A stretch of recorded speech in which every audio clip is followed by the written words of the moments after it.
Yo, people, welcome back to the YouTube channel. You already know what time it is. It's time for your watch along. Dortmund versus Chelsea. Big up your damn selves in the building. Listen, the lighting that you're getting is subpar, all right? But you know what it is. I'm away currently. I'm not at home. And to be honest, the lighting could get worse because this light has got a battery.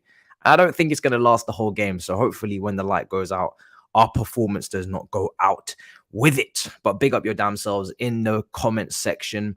Let's see. I haven't even looked at these lineups. I know they're on screen. I don't look at them. I just kind of put the template up and keep it moving. I know Man City and Arsenal are kicking off at 7:30, but we're purely focused today on this game, guys. Okay, I know there's a big game going on in the Premier League, but I don't care today. Today is all about Chelsea for me. And obviously this game in the Champions League. It's the Champions League, guys. It's the Champions League. Okay, so let's see these lineups. Wow, I can't believe it. Koulibaly starts next to Silva with Reece James, Kepa, Chilwell starts. Okay, that's interesting. Because that's a situation that I did not foresee. I actually thought I thought they were building Chilwell's minutes up at the moment, so I'm kind of surprised that that Chilwell was actually available and ready to start this game. But that's fantastic. Loftus-Cheek, Enzo, Ziyech, Felix, Mudryk, and Kai Havertz. That's actually exactly the same front.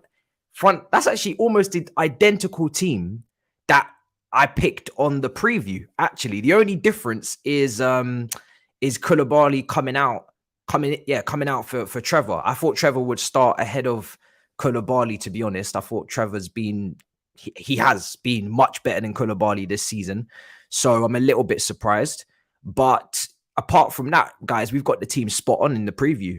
We had Ziyech in there. We had Felix. We had Mudryk. Still no Mason Mount. He's on the bench. Sicario's on the bench. Hall, Gallagher, Cover, Carney, Fofana, Cucurella, Trevor, Aspilicueta, and obviously both the goalkeepers. Fair enough. Fair enough, guys. The lineup's actually all right. Koulibaly is a big opportunity for him to step up, man. He's under a lot of pressure because he's not going to be playing in the Prem. I personally feel like these Champions League performances are do or die for him. He either performs and we go far. If he doesn't and we get knocked out, say earlier on, then his future could be already decided. So, yeah, for me, it's paramount that he performs, man. Bellingham is the captain. Why is Bellingham the captain, guys? What is going on here? Why is Bellingham the captain of Dortmund? Is this an ongoing thing that happens, or is this just for today? Just Bellingham versus Enzo Fernandez. What's going on? Is this a normal thing for Bellingham to be captain? I am shocked. I know he's a leader. He's got leadership qualities, but just like on FIFA, that trait didn't turn up yet for me. I did not realize that this guy was captain. So he's been captain all season. Okay, so this really is it for him. We know Sebastian Haller up front. We mentioned that Moukoko would be out of this game. And then after it was confirmed actually that he'd be out for, I think, who is it that confirmed it? Who is it? Vincent? Vincent, a journalist. He confirmed that he would be out. And I think he played the last game on the weekend. So that's a little bit of a change for them. But I think Sebastian Haller has been playing a lot of games for them this season anyway. So it is what it is. Emre Can is obviously holding it down in midfield. No Marco Reus. Now, actually, maybe Marco Reus is usually captain. I don't know. Maybe he's usually captain as well because he's obviously been at the club for ages, but he's on the bench. So maybe Bellingham is the vice captain. That would probably make more sense. Then I highly doubt he's a higher placed than Bellingham in the leadership list. And obviously, yeah, Saul, Guerrero, Portugal. It's going to be interesting. It's going to be an interesting battle. So let's see. All right, big up. Let's see the super chat. At least no Cucurella. That's a plus. We go. He's getting a lot of heat at the moment, Cucurella. A lot. I'm not going to pile on. I just think that it's time for him to come out of the team. Do you know what I mean? I think he's been pretty poor. In terms of going forward, in terms of even now progressive passing is not there. So, and defensively, you know, I actually feel like the goal we conceded, he would have been the last person I would have actually been mentioning. I think Mudryk could have tracked back. I think the back post, James and Madueke could have tracked back, or, you know, someone could have dealt with that. So he's not top of my list on the goal conceded, but I think just in general, he was he was poor. He's the worst player in the first half. So good to see him out of the team, I think, for Chilwell. That's an upgrade currently. But yeah, this is going to be an interesting one. This is our backup Swedish goalkeeper, I believe. Backup Swedish goalkeeper. So yeah, he's the goalkeeper. And listen, he won't see the pitch, of course, so it's not a problem. Mendy's obviously out injured. I just need us, desperately need us. I'm not in Germany. I was never in Germany. I was never. No, I'm not in Germany. Yeah, he's the captain. And then Hummels is the vice. Okay, so there you go. So Hummels, but both are on the bench. That makes a lot more sense. So obviously, when it comes down to Royce, he started again on the weekend. So this must be rotation. And then on top of that, you've got Hummels, who I don't think starts anyway. So yeah. W settings today. How's Nice? Nice is good. Really nice place. I put up on my story on Instagram. The view is nuts. So yeah, really nice. I was speaking to Yannick about this because he's been to Nice before, and I think Nini's been to Nice as well, so they've both been to Nice. So we were talking about it, and yeah, they rate it as well. So yeah, it's been good. No, man did not think that. Right, let's see. HM's such a troll. I've noticed you, HM. I've been noticing in the comments recently. Speed. No, I think he will play on the right, and Julian Brandt, I think, will play on the left. So that's the way I expect that to look. Brandt will come up against Chilwell, in my opinion. And that's why I'm a little bit surprised that Chilwell starts, because this is his first start since he's come from injury. So it's a bit of he's got to be razor sharp, because this is Champions League. It's away from home. He can't be, he can't be glitching. He can't be worse for wear. He has to be sharp, and he has to be laser focused, because if he's not, then it could be a difficult day for him as well. So I've been very cautious on Chilwell, because I think his minutes have been slowly building up as time goes on. And they've been bringing him off the bench 10, 15. But if you're going to start him today, he has to be fully fit. Otherwise, there's going to be problems. This is not the night to be. It's not the night to be messing around. What do you think of Ziyech?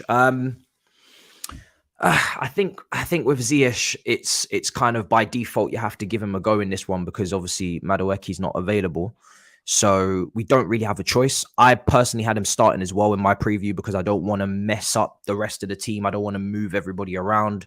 Felix has been playing well in the 10. Mudryk on the left hand side, people have been giving him stick, but we all know that it's purely because on top of the relationship with the left back is not there. And yeah, so Ziyech is the only right winger that comes in. Pulisic is out, Sterling is out, so you have to go Ziyech. I wouldn't move Felix and then move Mudryk and then move Mount in, or just keep it basic, keep it very much the same. Don't change too much, and then just go from there. So yeah, makes more sense. Fofana. So yeah, we actually don't have any other striker on this squad. It's just Kai. It's just Kai, because Fofana's new.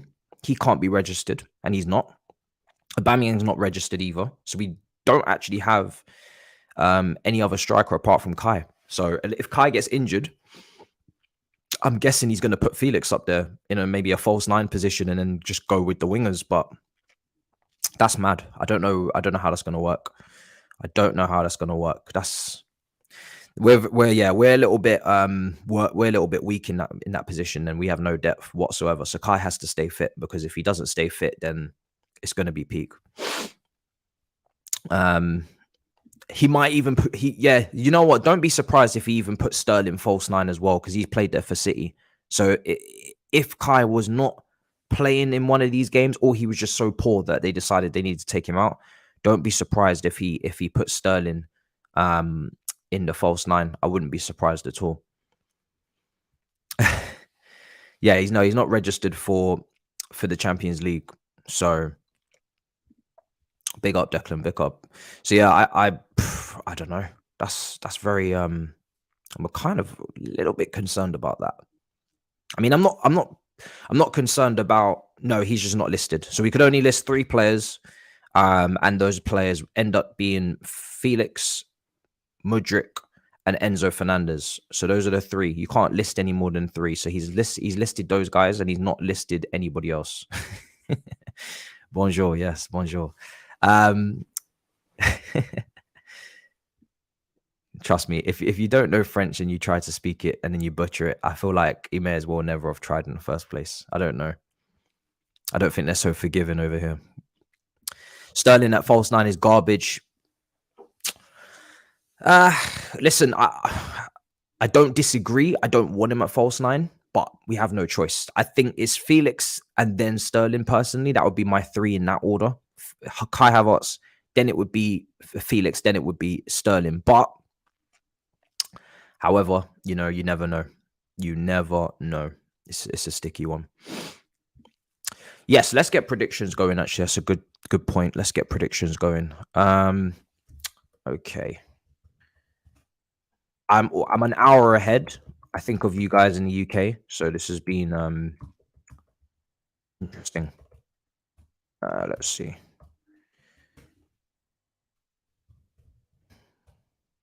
Yeah, I'm an hour ahead, so it's weird watching a game at 9 o'clock. Strange, which isn't, it's not a massive difference, but it finishes later. Dortmund win, draw, Chelsea win. Yeah, let's get that poll going. Let's get the poll going in there. Let's see.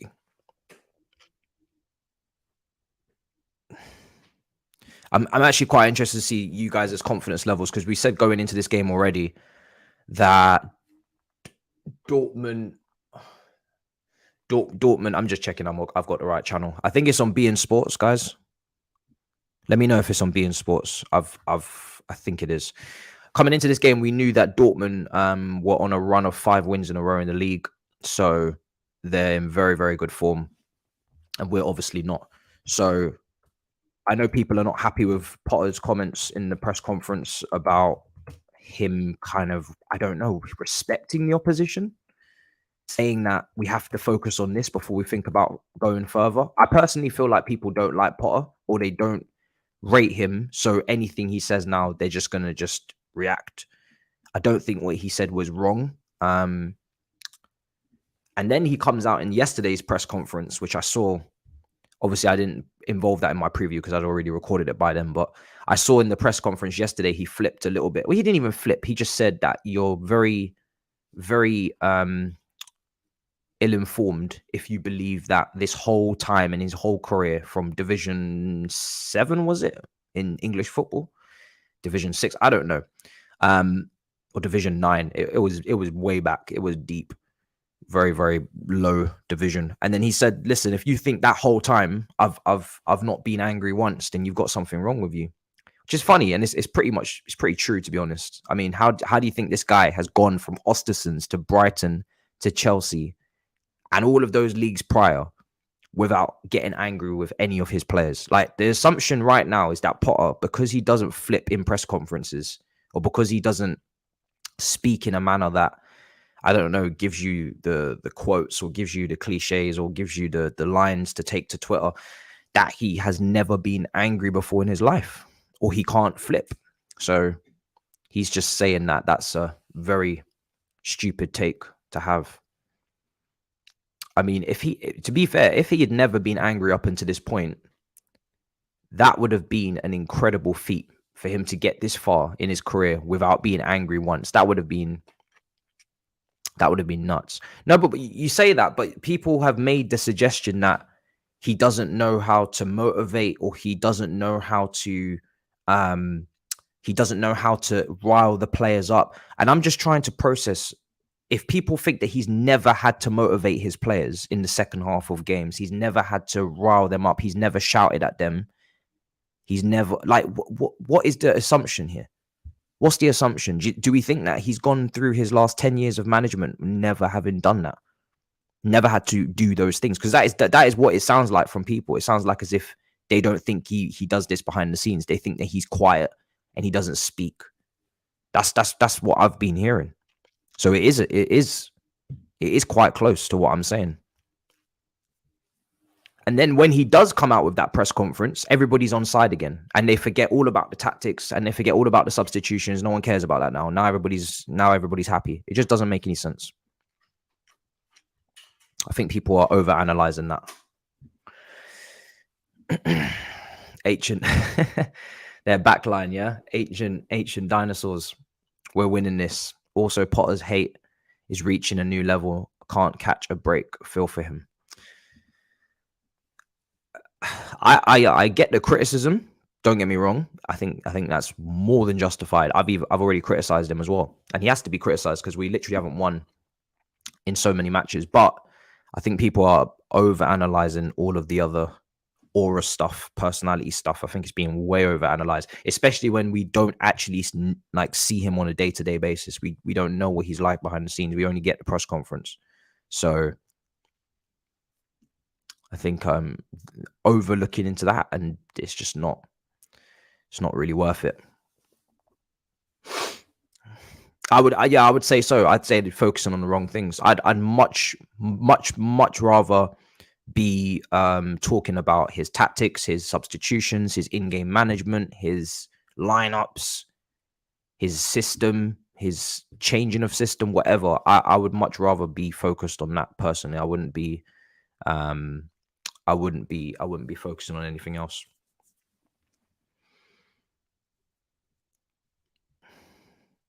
Yeah, I get you, but you have to also understand that his demeanor in a 10-15 minute spell, you shouldn't assume that he is like that 24/7. That's crazy.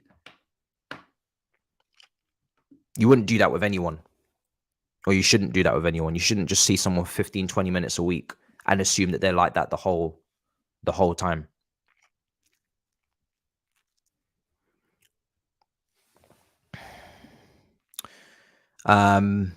Makes sense now why a man with high emotional intelligence was needed. Resilience is the most important quality a man in Potter's position can have, similar in Arteta or Pep in their first season. It's true, because if you start throwing your toys out the pram in the first season as a manager, when we're going for a rebuild and we're having a change of scenery in every single department of staff, you're not going to last. Because if you can't handle it, then you shouldn't be you shouldn't be overseeing that period. That tells me that you can't handle, you can't handle the tough times potentially, and you can only handle when your team's playing well. There's loads of questions to be asked of managers at the moment when their team's playing really poorly. Can they actually get through that period? Do they have the tactical versatility to get through that period? Because now people are starting way down the line, albeit now people are starting to look at Klopp and they're starting to look at him and think, are you actually capable of getting through this? Because it looks like you might not be. I know he keeps saying that he's sticking around 10 years, etc. But tactically as well, can you adapt? Or are you going to become really, really predictable? So Jorginho is starting for Arsenal. That doesn't surprise me. That does not surprise me.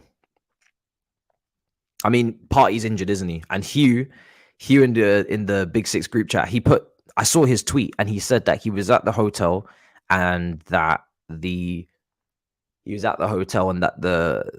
one of the staff members, one of the Arsenal staff members said that Partey's injured. And then he put it on Twitter and no one believed him. So he got cooked. But now, yeah, it's come out that Partey's injured. So mad.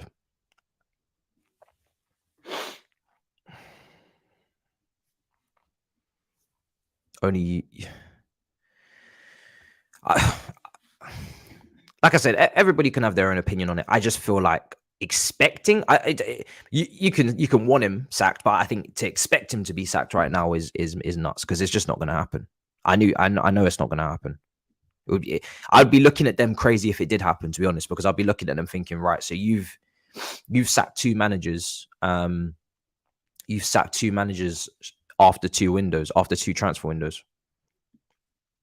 Right after two windows, because Tuchel, but obviously Tuchel's fine. I'm not because they didn't hire him. I'm not on Big Six. That's Big Six Extra you're seeing. I'm not on Big Six Extra.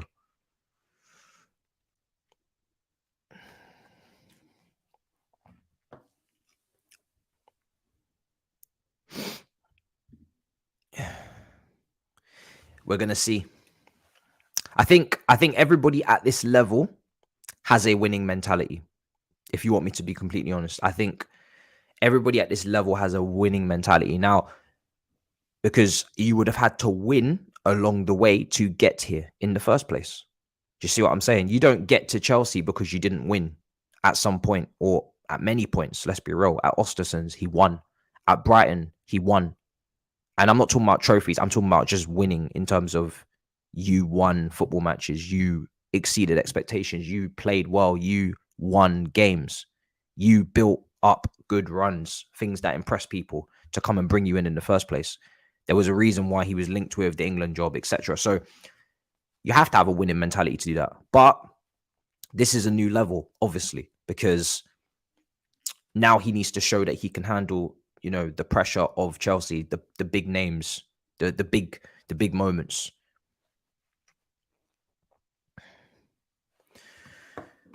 We've actually already got 4 panel members on this show now, so it would be tough to have on anybody else in terms of guests, because I don't like to do I don't like to do panels of more than 4. I feel like it's just overkill. But we'll try and line something up, maybe something different with some different names like that. But yeah, I'll see what I can do there. I'll see what I can do. I mean, I think they've collabed on their own. I think they've collabed on Nini's channel before, so I'm almost 100% sure they have. I don't know if it was about Potter or not. Maybe it wasn't. Maybe it wasn't. I saw Reece James's quotes as well. He's come out and kind of defended the situation a little bit, maybe. But to be honest, we've already had a Potter debate on All You Can Eat Chelsea. We had it 2 weeks ago, I think. So I wouldn't go and have another one. I'm not going to do weekly Potter debates. I think I shouldn't have to. But if we keep losing, maybe I will have to. But if we keep losing, then who knows? No, I haven't analyzed the Dortmund team. No, I haven't watched Dortmund this season. I've seen their recent lineups. I've seen their winning run. I have seen that Bellingham has been pivotal in that with the goals, but that's obvious stuff. Everybody knows that. In terms of detailed stuff, then I'm not sure. But everybody knows that, yeah, that Dortmund are heavily on Bellingham right now. This guy is literally just crashing the box and scoring goals for fun at the moment. So we have to stop that. Speaking of Nice, Potter must handle in-game management. In the end, it's all about perception, win, and it goes away. Potter is our version of Pellegrini. That's fine for now. Yeah, I've already said. Thank you as well. Thank you. I am enjoying. I think, like I said, I think with him, I don't know where he's gonna kind of cap off. I don't know his limit. Yeah, he might not be a title winner. He doesn't actually have to be, because he just needs to progress the club and leave us on a better footing than he came in with, transition the squad, cleanse the squad, and then if he can't do the final hurdle, then his time would have still stood for something productive, and then we'll just move on. So if you see what I'm saying. Appreciate it. Big up, bro. I'm hoping Koulibaly's not gonna throw anything away. And also, I've seen this. I guess this Mason Mount contract situation is getting really out of hand, isn't it? It's getting really out of hand. I don't know what's gonna happen. I think people are starting to lose a bit of patience. I'm kind of surprised that it's still going on, but it's the 15th of February.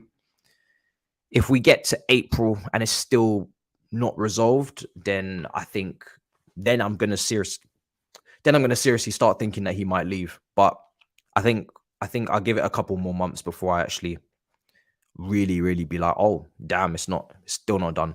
Because I don't think he wants to leave. I really don't. But some people say that, he wants to be a starter. He wants to have a very important role, which is not guaranteed and shouldn't be guaranteed. He wants to obviously be rewarded off of stuff that he's done prior, which is fair enough. He's performed very well in his job the last 2-3 years. He deserves a pay increase. But his new employer is not looking at the last couple of years because he wasn't here. He's looking at right now. And right now, as a employee, he's performing poorly. So that's where that margin, that gap. And obviously, we're trying to bring the wage bill down, which is absolutely crucial. We have to do that.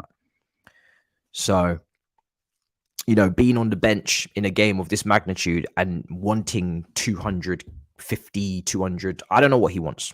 I don't know him, but I think he wants minimum 200k. Being on the bench in a game like this is not 200k. So I don't know how that's going to get resolved.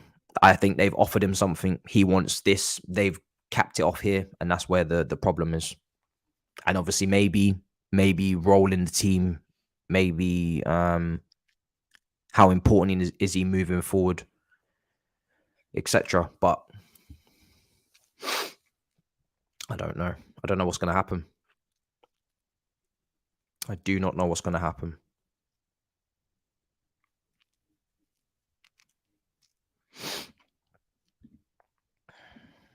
Okay. Let's see what you guys have said predictions wise. One sec. Let me take a look. Nah. I personally disagree. I wouldn't have kept him for Champions League. I wouldn't base your transfer business off Champions League. I've said it before. I think you base your transfer business off the league, because that's where most of the games are. And if you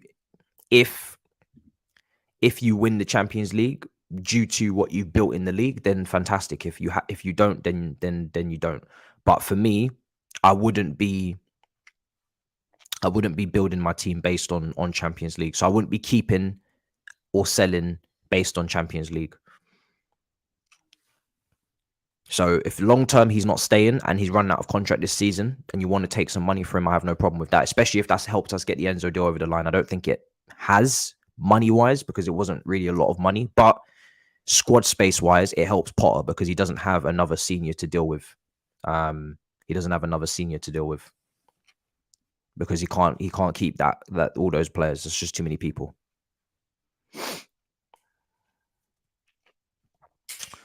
57% have said Chelsea win, 21% have had Dortmund win, 22% have gone with a draw.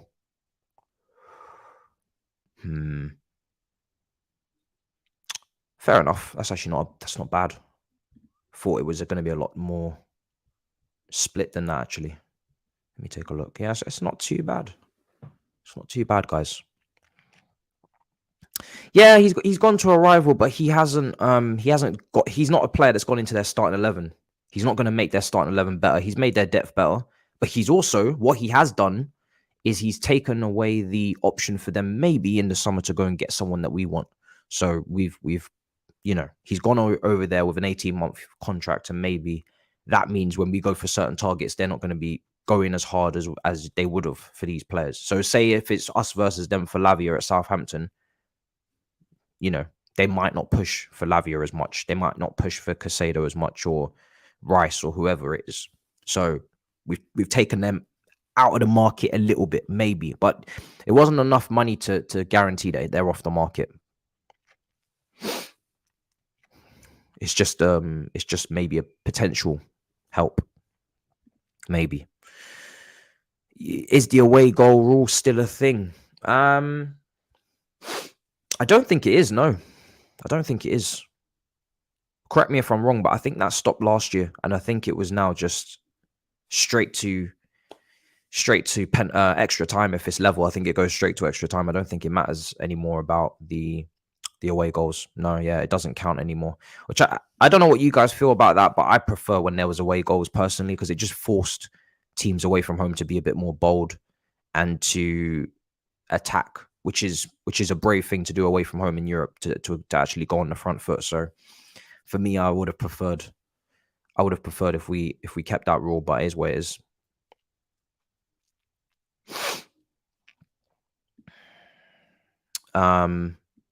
Yeah, I mean, a lot of people like him. I think he's still very young. I don't think he's played enough Premier League games for me to be 100%, but he's got potential. I've seen some very good games from him.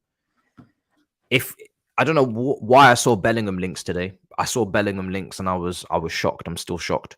If we do go and get Bellingham, which would be ridiculous, right? If we was to get Bellingham in the summer, that 100% has to mean. Actually, no, that 100% means for me, if we get Bellingham, Mason Mount is definitely not staying here, and Gallagher can't. There's just no way they'll stay here. There's no way. We've seen Andre Santos has come to London. He says he's not leaving, even without his work permanent. He's not going anywhere. So I don't know what he plans to do, but he's refusing to leave the country regardless. And that's just right now. We play a double pivot. Obviously, if Bellingham was to come, I'd assume that we'd be maybe looking at a 3-man midfield, but maybe I'm wrong. I don't know. Maybe we'd play Bellingham and Enzo. I don't think that's a pivot that I would have had in my mind in terms of balance. But if that is what they run with, then I'm more than intrigued how it works.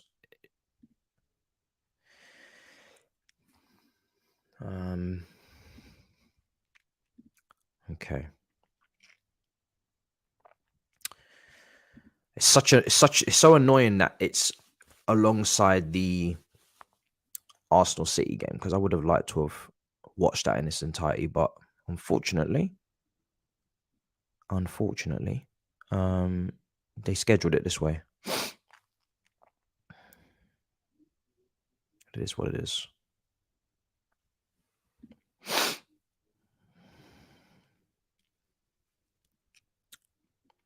So far, we do not have a real sitting midfielder. I agree. While developing chemistry, a midfield three is more stable. I would agree. I think if you used to play a midfield of Enzo and then a Bellingham and then a sitter, that is literally, you're looking at a perfect midfield in terms of balance. It doesn't get much more perfect than that, depending on who the sitter is. But the sitter would have to be joining.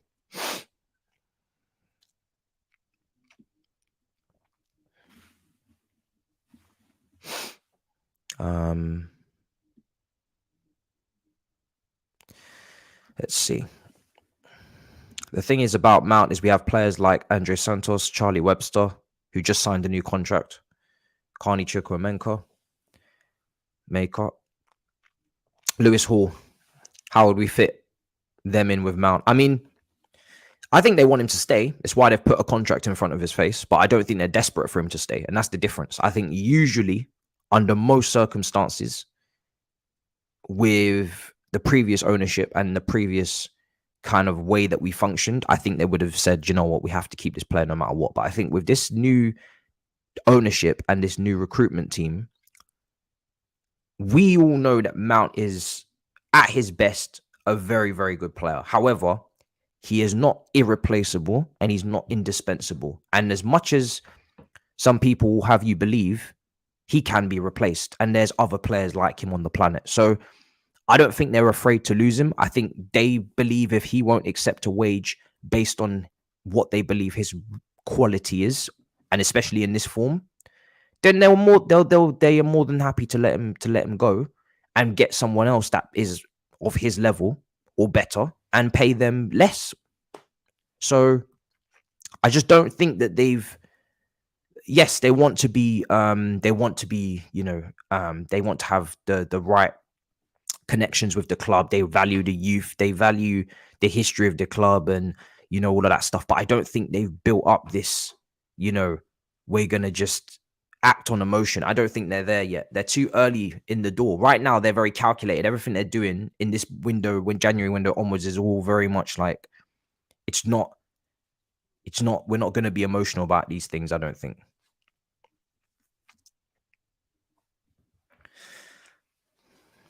Because there's not really, no one's won any trophies under their reign. So there's nothing to be emotional about, if I'm being completely honest. If I was American that come overseas to buy a football club, yeah, you might have done stuff before I got here, but you've not done anything under my leadership. So I have nothing to be really that emotional about. They didn't know these players before they came. They didn't know who Mason Mount was before they bought the club. So there's no reason for them as individuals to be too emotional in these contract negotiations.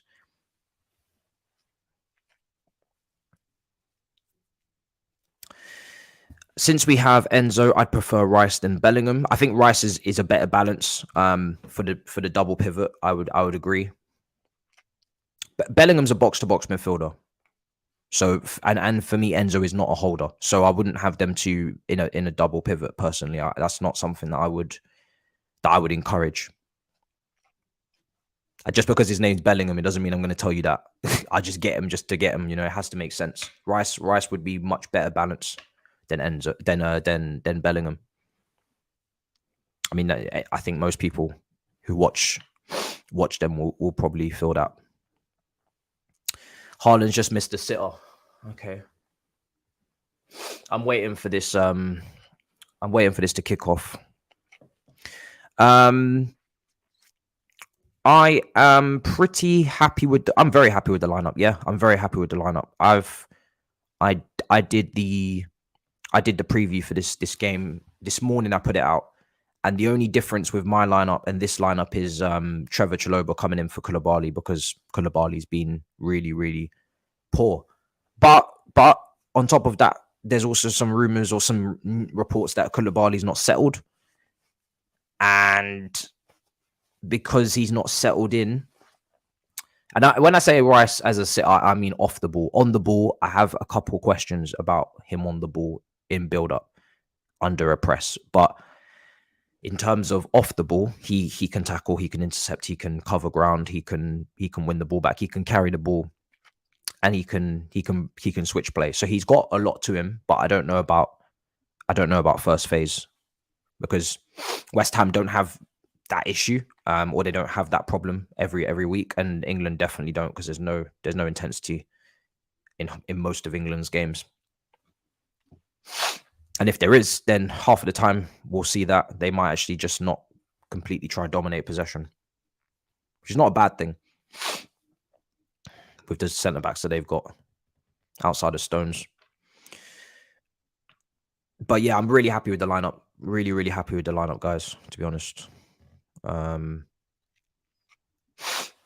be fair, yeah, no, I wouldn't say Ruben because I think Ruben is still struggling to kind of be a mainstay. But I think Andre Santos, if he was to be what everybody kind of hopes he'll be, he could be that guy. I mean, if you see Andre Santos every single time I wake up, this guy is scoring another goal. So for the under-20s of Brazil, so he could be the Bellingham, the Brazilian Bellingham. You could maybe. Yeah, he was playing at the base. I mean, from what it sounds like for everybody that speaks on him, he kind of just does everything. He's able to win his duels in the base. He's able to score goals. He's able to do. He's a box-to-box midfielder, I think, because when you're scoring the amount of goals he's scoring, you would kind of probably want to give him the license to get forward as well. But he's doing this at a level that, obviously we have to be mindful of the level between the Premier League and under-20s. But I'm excited to see what he can do as well. Selling Mount and Gallagher would generate easily 80 to 100 million combined. That would be insane business in my humble opinion. Yeah. I think the way you've just phrased it is exactly the way the board are probably looking at it as well. I think you could probably get. Well, no, Mason Mount's only got 1 year left on his contract, so yeah, that's probably actually right what you've said. I was going to actually go for more money, and I realized his contract's running out, so I have to cap this off at what you've said. I can't remember what we sold Tammy Abraham for, how much we sold him for, to be honest.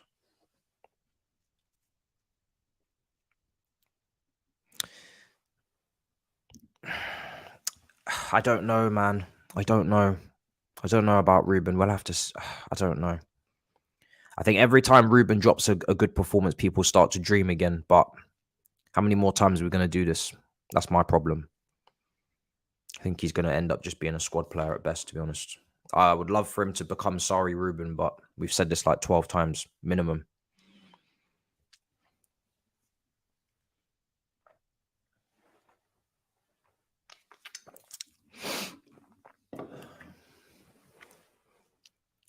Um, 60 to if it's a rival. Well, listen, it will be to a rival because I can't see him leaving the Premier League. Liverpool want him. I mean, it's got Liverpool written all over it, to be honest, doesn't it? It's got Liverpool written all over it. So yeah, for Liverpool, we will not do you a good price at all. Yeah, he's 27, man. Exactly, yep. Yeah, I mean, listen, I think it's very important that we remember his injury concerns, isn't it? So unless he struggles those off, we're going to keep going around in circles. Yeah, to be honest, if you want me to be honest, when I did the special on Andre Santos before, it was there was some hints, or it was alluded that he could play as a DM in the future. So I'm not ruling it out. I'm not ruling it out. And if he keeps scoring these headers, then on set pieces, he could be a threat because he's scoring a lot of headers. Every time the ball comes into the box as a cross, he seems to be leaping and scoring the header. So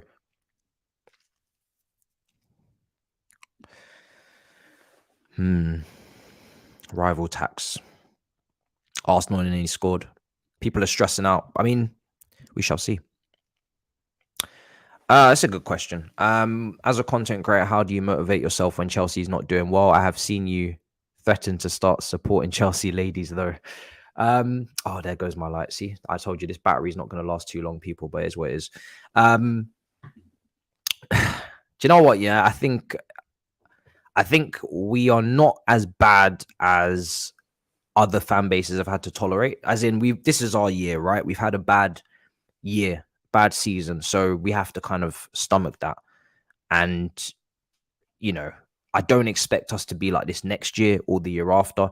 It's very rare that as a Chelsea fan you actually have to you have to sit there and think to yourself, wow, we have no chance of ever being good again, or we have to worry about our long-term future as a top team. There's too much ambition. And there's, prior it was all about we're sacking the manager. So if we don't perform, you're sacked, and then we're going to go and perform. So you never had to worry about Chelsea coming back to a top level because we would always force it and just keep going for the short-term success. And then when we are losing like now, when I see the amount of ambition in the transfer window and the amount of money we've spent on young players and the amount of quality players that we brought in that I really like in Felix and Enzo, it's not hard to look long term and just, obviously, sorry, Felix is on a loan, but it's not hard to look long term and just take it while it's happening, just kind of, take the hits. Obviously in the game is the worst period of time, but in between the games I'm not gonna dwell on it. There's too many matches to dwell on it. Every single day you have to just take the game for what it is and then move on, which is exactly what the players and the manager is going to have to do, because they can't keep thinking about what's happened prior.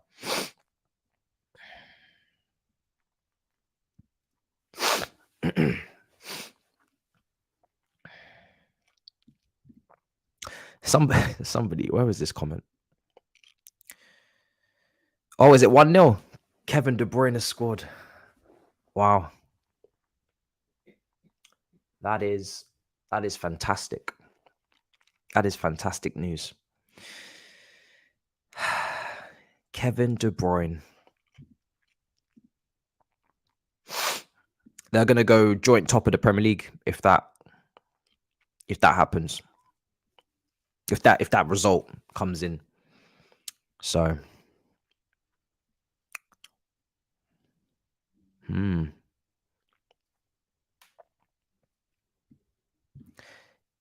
I can't believe you said this 1 minute before they scored. That is DHL. That is insane. That is insane. Who is at fault for this goal? Who's made a mistake? Is it Saliba? I'm seeing people typing in Saliba. It's Tomiyasu. Tomiyasu's done something. Yeah. I'm not going to get too excited. One, because the game's not over. Two, because my game is going to kick off in 5 minutes, and that's all I care about, to be honest, right now. Whatever happens, then that happens. I'm just trying to make sure this is actually correct as well. Doesn't feel like it.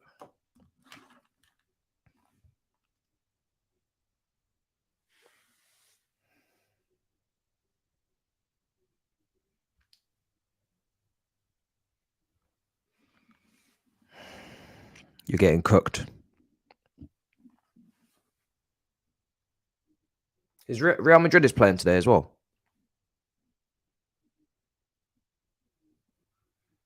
Hospital pass, edge of. They've overplayed it, and they're at home as well, so they're gonna have to respond. Guys, what beIN Sport channel is our game on? Because I'm seeing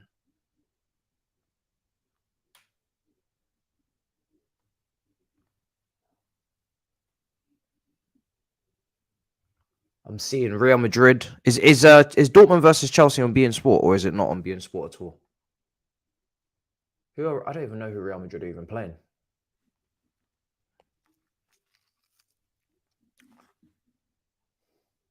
Benfica are playing Club Brugge. I don't care.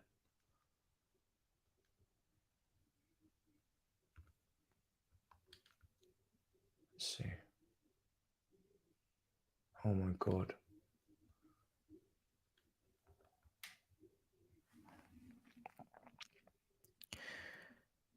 Let's see.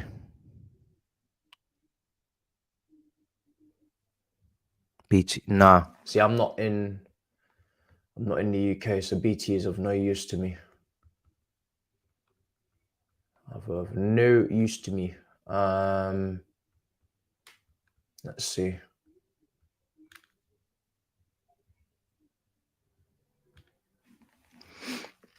João Felix to score.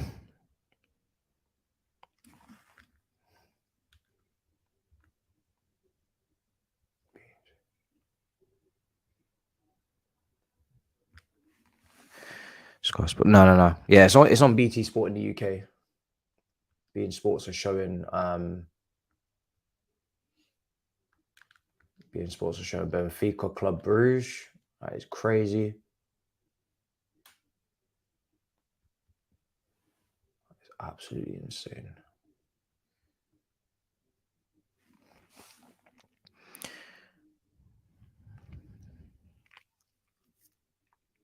beIN Sports 3. But when I was on beIN Sports 3, it's showing me tennis. I'm like, why? They're showing me tennis on beIN Sports 3. France. Country-wise, France.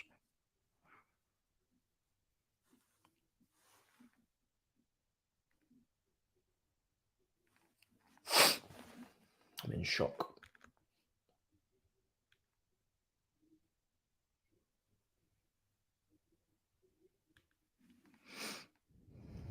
No, I don't know.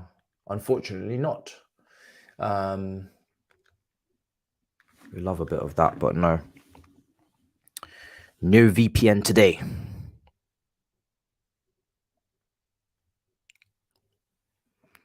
There's no South Africa today. Someone said, who cares about the wall? They're not on the pitch. Oh, my days.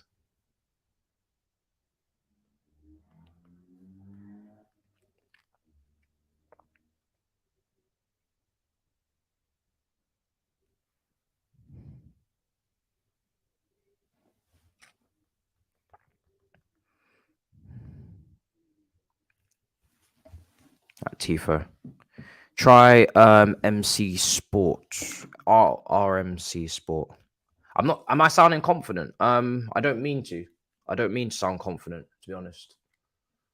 I don't mean to sound confident at all. I'm bricking it.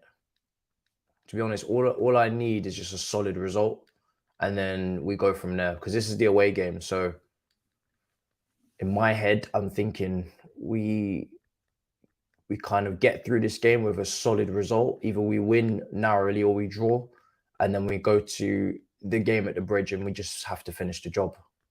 That's how I see it, to be honest. They've won 5 out of the last 5, so they're in very good form. So I would not be underestimating them by saying anything other than a solid result. It's going to be a tough game. Yeah, send me a link. I will take anything. Oh, wait. Let me see. RMC. Wow, France are gonna do me dirty. And Canal Plus for France. Oh, okay. I'm going to get the timer up on the screen now. Let's see.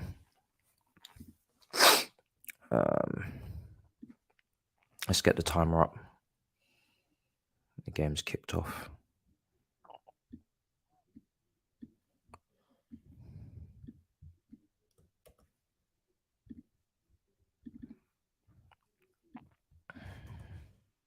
Might not be accurate at the moment, but just bear with me on the timer.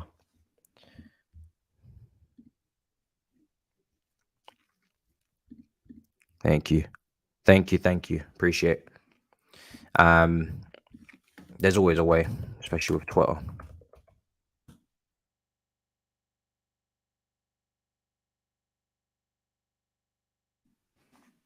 But no, I'm not overconfident at all. I mean, it's impossible to be for me. Look at what's been going on. Look at what's been going on, people. We're struggling to win Premier League games, let alone come into Dortmund. And this is their new 81k capacity stadium as well. So that's also playing on.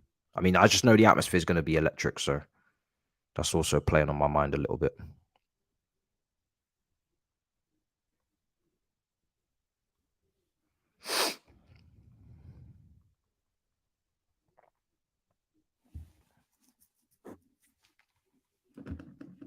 Let's see. Madueke's not in the lineup because he is not registered. Stadium's filled. Oh, of course it is, bro. Of course it is. Stadium's packed. It's not surprising. Not surprising at all.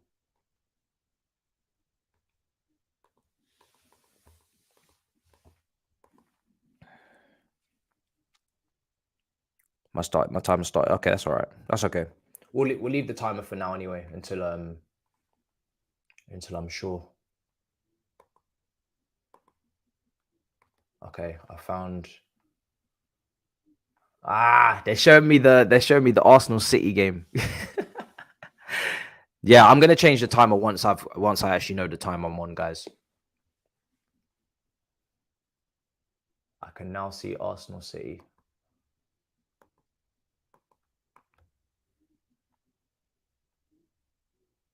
Still giving me tennis. But I can see Arsenal City, which is just ironically hilarious. Real Madrid are also playing in La Liga, I think.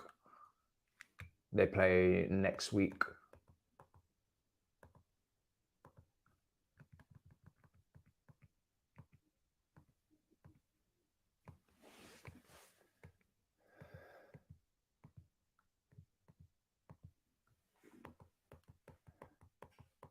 Yeah, send me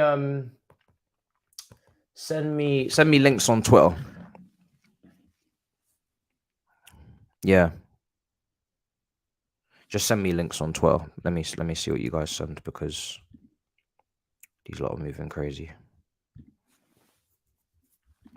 Yeah, you can send me links on Twitter. I'm going via that route now. But I do have remember, I'm an hour ahead as well, so my timer would be changed after. Let me just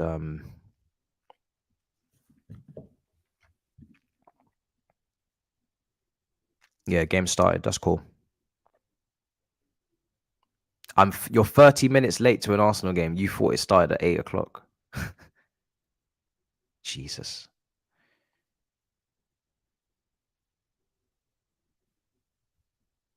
Because I'm not where I usually am, bro. I'm in a different country. And I also thought that it was on BN Sports because that is where I was told it would be by a French person. Yeah, don't worry about the timer, guys. It's not important at the moment.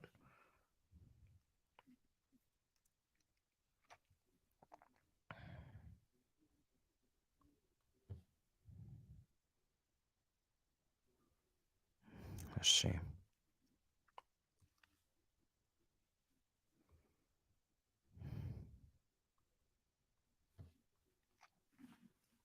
There's no way City can be time wasting this early.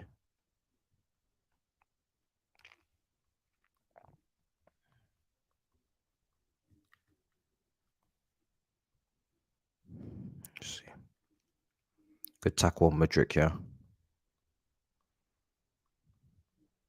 Madrid should be a lot better today because we've got Chilwell, so I'm not expecting to see a lack of overlaps and a lack of passing being done.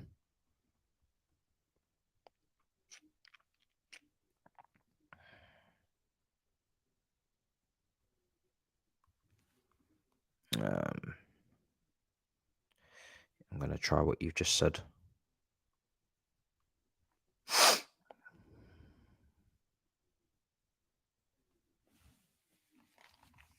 Loftus-Cheek got sent.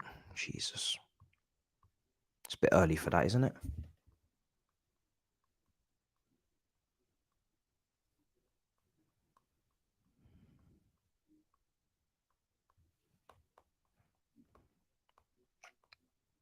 It's a bad touch.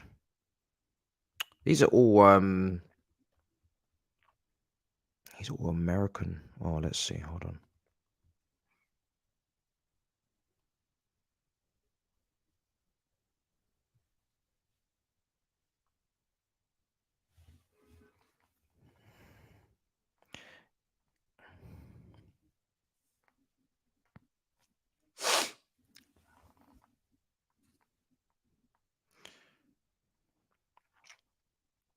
Yeah, post links in the chat, people. Post links. Post links in the chat.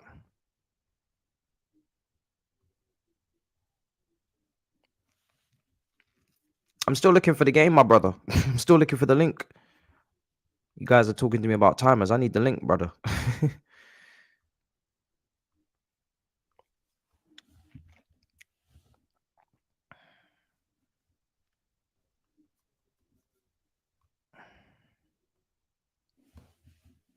We started well, yeah. Yeah, that's good.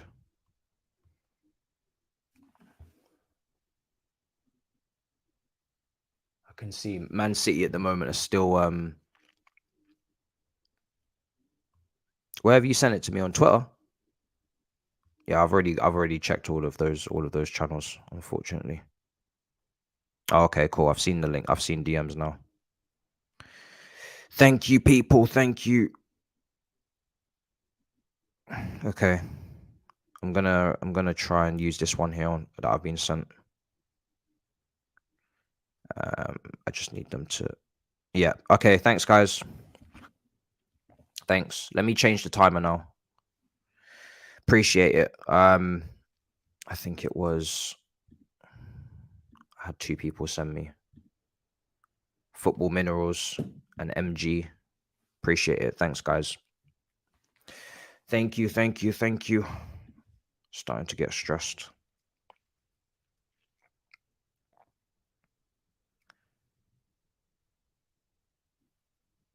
Okay. Let's. Dortmund in possession at the moment. I'm going to change my timer now. Yeah, I'm a couple minutes ahead.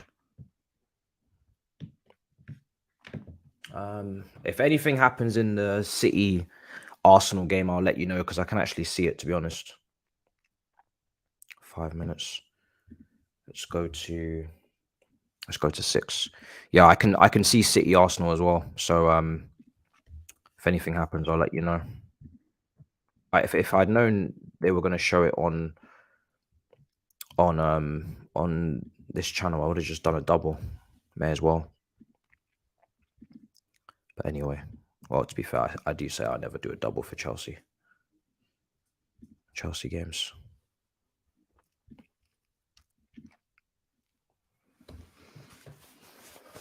They've given Arsenal a penalty, yeah.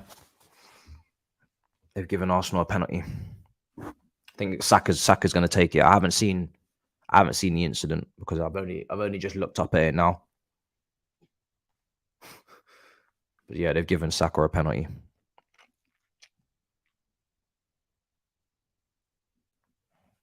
We've just got possession at the moment. James. Let's see if Ziyech performs today as well, because all of those good performances came in a good couple of games, but they were in the window, and I think maybe he was trying to get a move. Obviously, he wanted to leave, so let's see if he can keep the performances going. Now that the move's off the table, yo, Mudryk, go on. Mudryk did really well there. He's trying. I'm telling you, you see all this Mudryk slander. I don't even know the player that well, but I've just been watching the sly digs, and it's not even. I mean, it's not even justified because when he's actually on the ball, he actually looks good, in my opinion. Here we go. So this just goes to tell me, yeah, Saka scored. Saka scored 1-1. He scored the penalty. But this if Chilwell starts bombing forward today and he starts contributing and getting in attack, then that just tells me that this is not an instruction. I mean, I don't know. I honestly, watching Cucurella in the last match, I don't understand how it couldn't be an instruction for him to not bomb too far forward. I don't know. I don't understand. It has to be an instruction because he just refused. He just refused to move forward.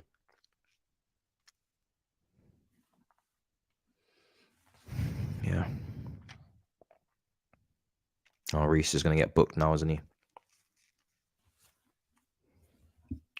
Reece is going to get booked, people.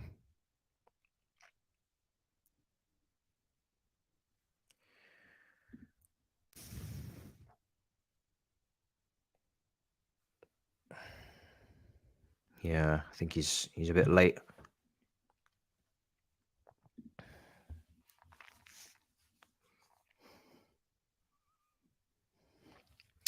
If you're in South Africa, try Super Sport 1, 2, or 3. I think that's usually the go-to.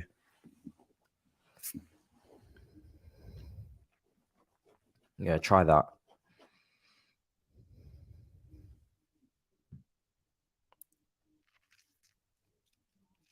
It's a big day for Potter, man. I say it every single big game, but it's a big game for Potter. He really, really needs a big win. I say it every time. Every time we play a big game, I keep saying it. And then we leave that big game with no win. So I say it for the next one. Really, really needs it. Badly.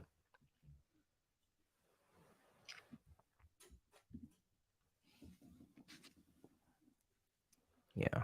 Oh, cleared. This is going to be a tough game.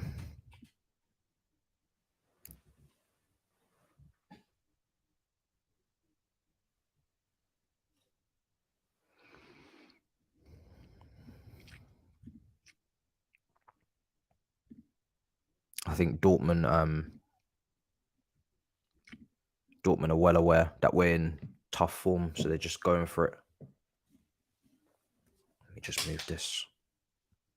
Go on. Oh, corner. João Felix. It does. It still doesn't. It feels really weird, people. It doesn't look right.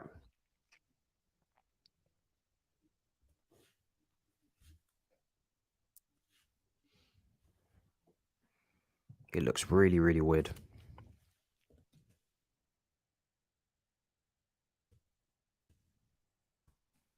I feel it's going to take this corner.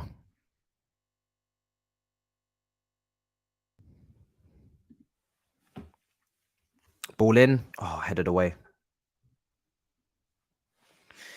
It looks like they want to sign him. It looks like they want to build the team around him. And I'm buzzing to hear that. I'm really, really excited to hear that because I feel like that's the type of player you build a team around. I don't think we have a player outside of that, before this window that you could say you build the team around. This is actually a player that you build the team around, to be honest. If he keeps playing like this.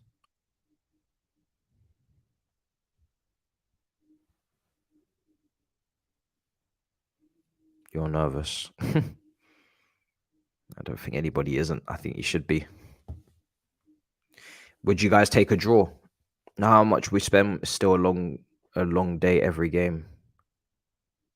It is. It is.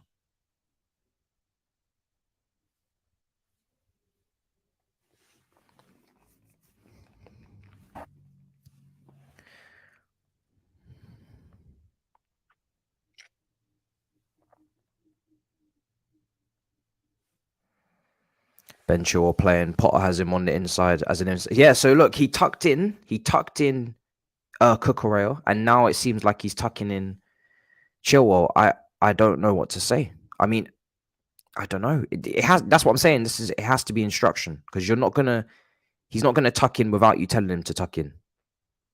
That's for sure. So it is definitely instruction. Definitely instruction. Mudryk cooking. Yeah, Mudryk's cooking, man.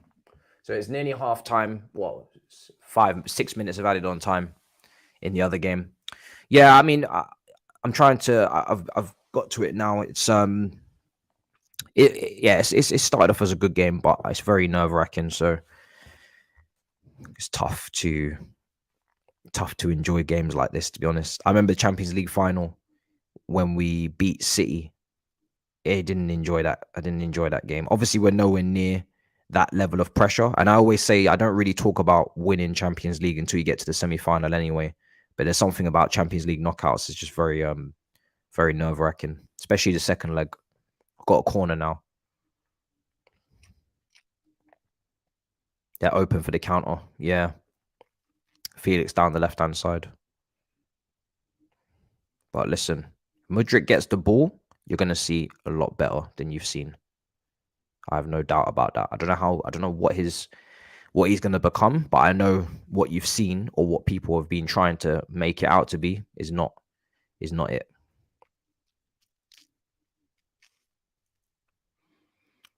I think we're playing. I think we're playing quite well. I think we're playing quite well, to be honest.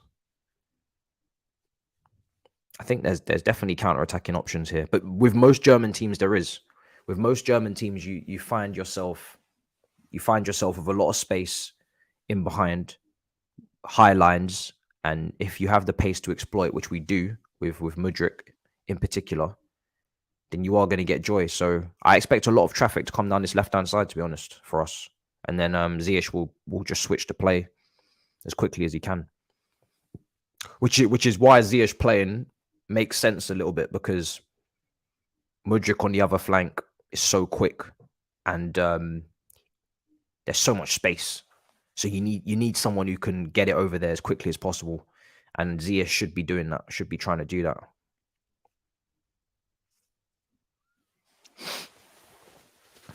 Ball in, cleared again.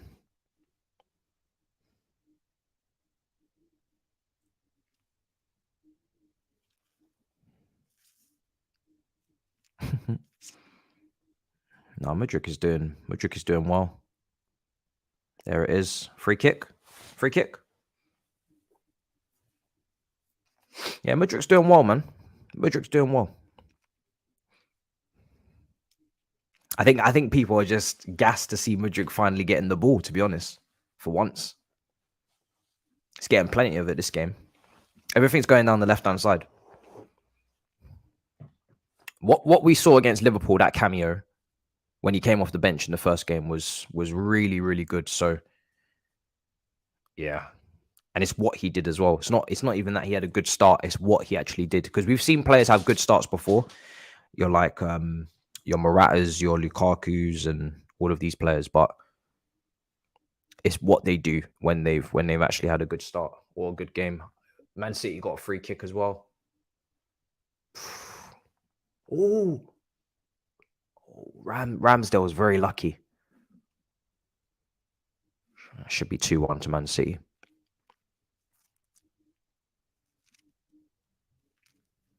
Referee's very card happy, isn't he? He's handed out another card, another yellow card.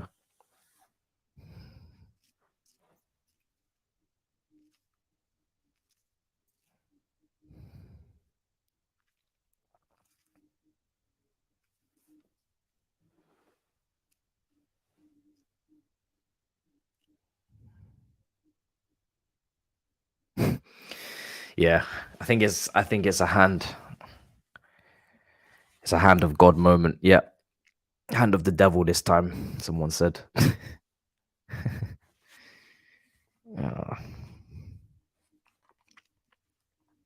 Yeah, you can tell when a goal is going to be disallowed. We got a lot. So hold on. You say Mudryk and Koulibaly? Let me check. Oh, I can't even check because you say they're on yellow cards as well. Is Reece James not on yellow as well?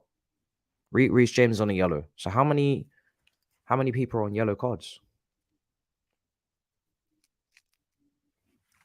I was a bit late getting to the coverage. So Reece is on the yellow.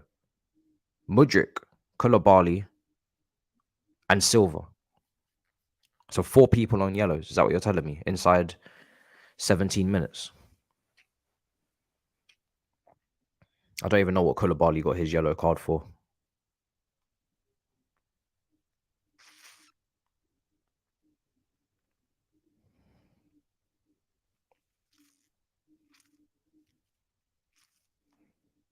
Jesus. Oh, they're in behind. Dortmund coming forward. Koulibaly's not yellow. Okay. Fair enough. Oh, previous matches. Okay, yeah. We should have registered Badiashile. Well, let me ask you, if you register Badiashile, who would you have not registered? Would it have been Enzo, Felix, or Mudryk? Which one would you take out?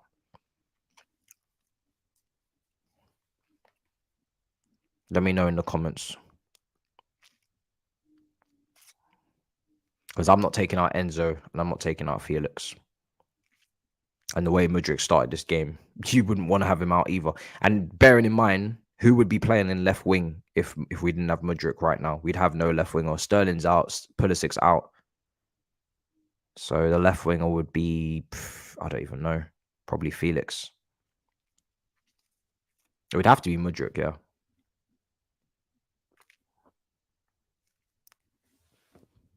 I think Koulibaly just needs to step up. Do you know? He's got to step up, man. It's Champions League. So you just got to step up to the level. Pulisic. I think Pulisic's out for a while. I think he's out for a while. Sterling is the one that will be coming back quicker than Pulisic.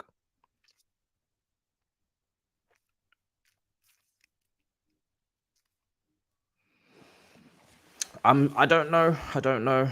I'm a bit surprised as well that Trevor's not starting. I'm a bit surprised. Maybe it's tactical. He wanted Silva on the right side, not the left. Maybe. I don't know. I'm surprised. Because if you're going to play Trevor, you'd play Trevor on the right, I think. Oh, we've given it away. Jesus. Dortmund are causing some problems.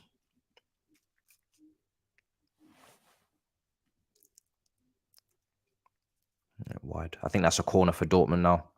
Bellingham's trying to get them up as captain.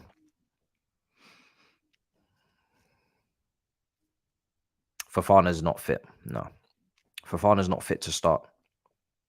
If Fofana's gonna start, it's not gonna be the first game is gonna be away to Dortmund. Remember, Fofana had a couple mistakes in him in the group stage as well. So let's not go risking Fofana too early. He hasn't kicked a ball in months. Can't just throw him in against Dortmund. That's crazy.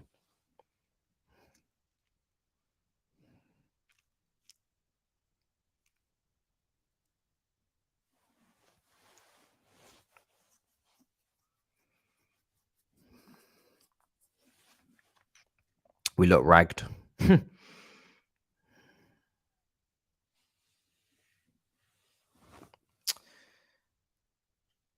I don't know if we look ragged. I think I don't know. I get what you're saying. I just think I think we're playing the long game here a little bit.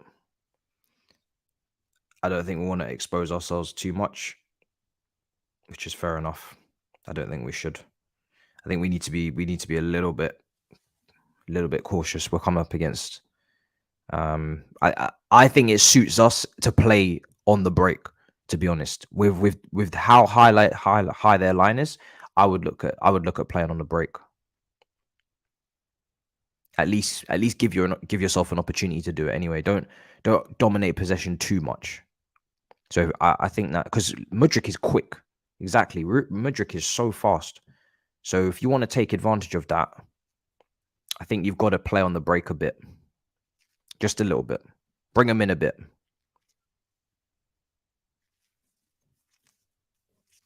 But it is. I don't enjoy watching it like this.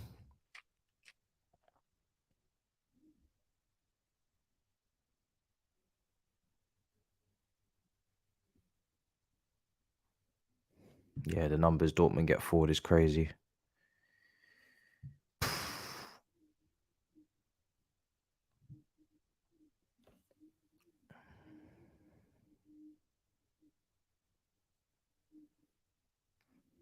This is, yeah, well, listen, you see on Loftus-Cheek, it's why I don't want to get too ahead of myself when we talk about Loftus-Cheek. I really never do anymore. I just think we just accept it kind of for what it is. Squad player at best for me. There's a reason why we brought in these midfielders, or we're bringing in these midfielders.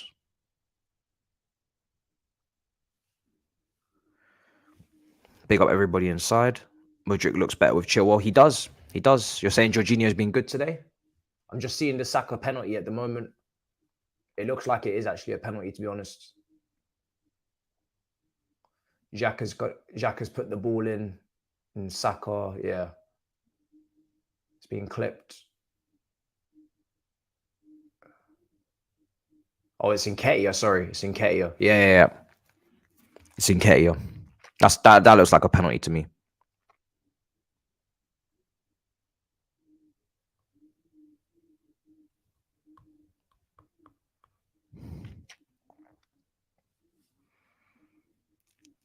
It's a 50-50 call. We already took the shot. Never a pen. Damn.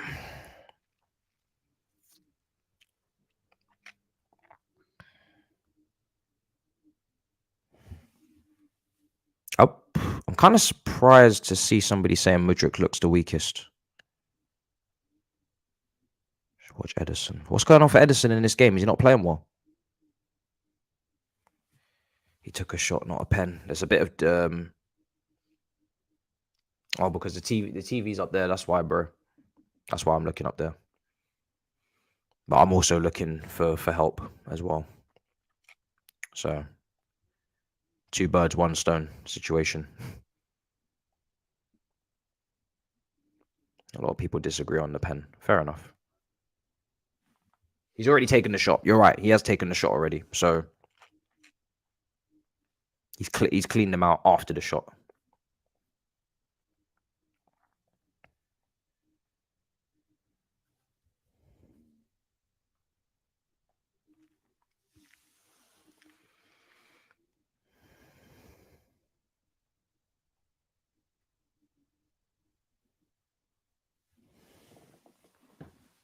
We look open in defense. Time wasting at minute 25. I genuinely believe they would take a point. I'm not going to lie to you. I think they would take a point.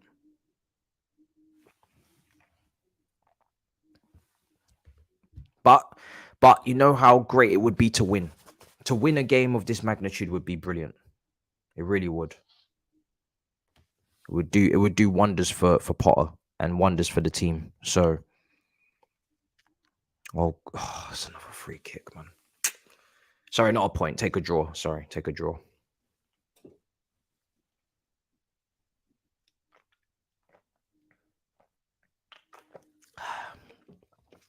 Shouldn't he make it 4-3-3? Here come Dortmund. Oh, side netting. Jesus. Side netting.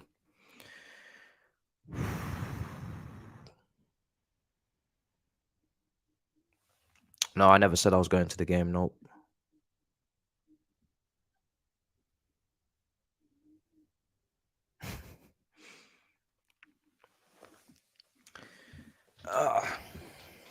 Ruben needs to go. Well, listen, with the amount of players that we bringing in midfield, I don't think Ruben's going to have a choice. So someone's leaving. I'll tell you that. Somebody's leaving. Somebody's leaving. You know, you've got Mount Gallagher, Ruben, and Kante cover. Somebody's leaving.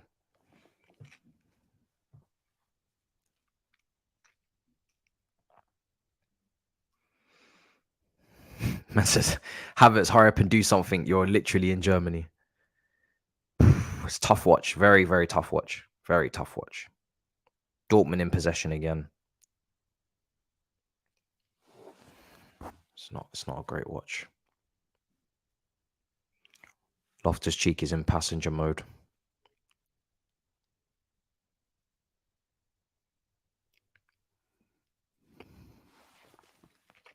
Man. Balance is like Kai Havertz's balance is like 40. Well, I always say his hold up play is questionable. Sometimes it's good, sometimes it's shit. His frame is slender. Go on. Take a shot. Oh my god, can somebody please take a shot? Oh my days. Who was that? Was that Kai? You had the opportunity to take a shot from the edge of the D and we still you still couldn't take the shot.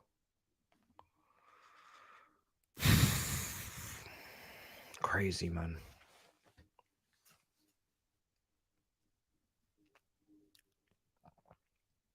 No striking in. It was Kai, wasn't it? He's on his right foot. He's never going to take it, is he? He's never going to take it.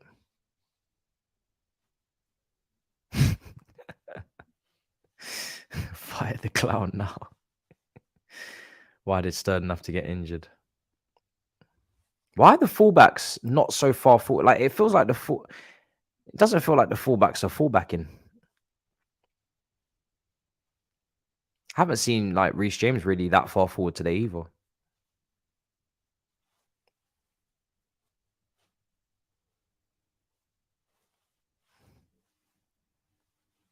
Here we go. Go on. Clipped. Nice. Go on. Oh. Straight. Oh, straight at the goalkeeper.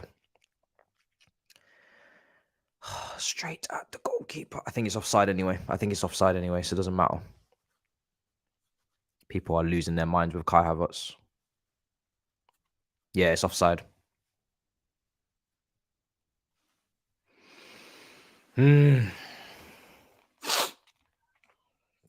Because of the fear of Dortmund's wingers. Julian Brandt, yeah. And a DME. He's left-footed, I believe, on the right. So Felix close.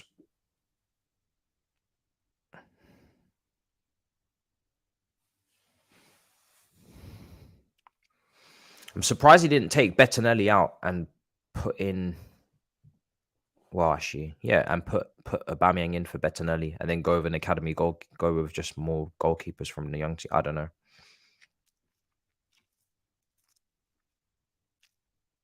That did surprise me because in theory, or do you have to have 3 goalkeepers in the Do you have to have 3 goalkeepers in the squad?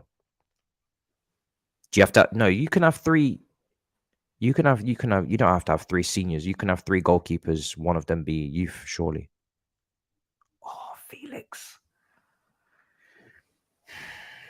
We can't finish. You have to score that, man. Oh my days. That is such a bad. Oh, that's awful. João Felix, man. Got to put that in. So much of the goal to aim at.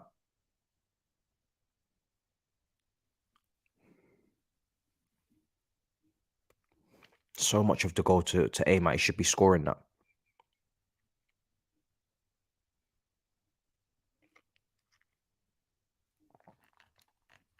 One miss from João Felix, and this is the comment we get. Oh Dear Lord Jesus.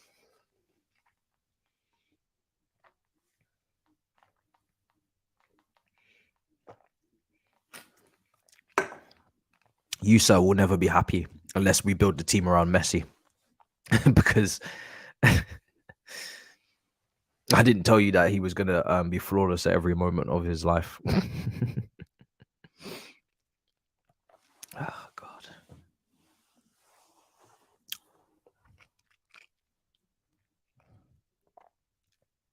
Go on.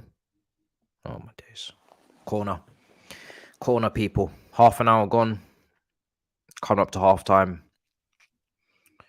We really, really, really are. And Chilwell. Was. It felt like Chilwell was a bit weak in that duel. Kind of just, I don't know. Felt a bit weak. Yeah, we're creating chances on the break. I feel like that's a given. I mean, you have to create chances on the break. That's kind of why I would rather us actually just counter. I don't mind us countering too much because I think if we counter, then we're gonna create. Whereas if I don't, if Dortmund sit back, I don't know what Dortmund are like sitting back. I don't think many Bundesliga teams sit back anyway. So I don't expect them to even allow us to even get into a position where they're camped on their box. It's just not going to happen for long spells.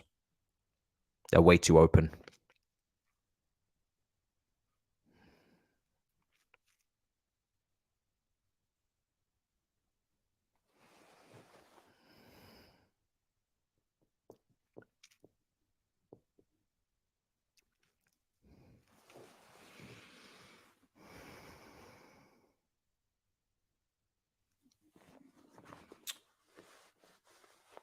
Come on.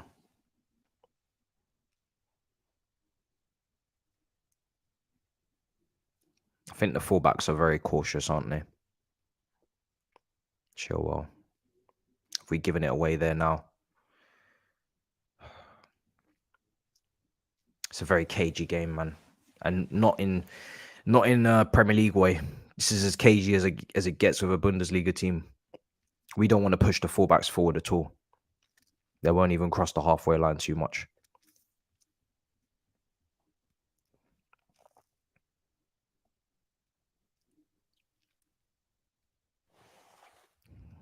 Who's this getting dribbled past? Oh, it's Enzo. Now Ruben. Look at the speed they're moving the ball around. Good tackle. Who's that? Silva. Well done. That's what I'm talking about.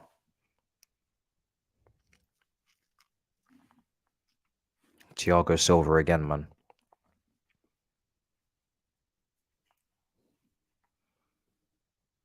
Ruben's not helping Enzo. He was good in the last game, but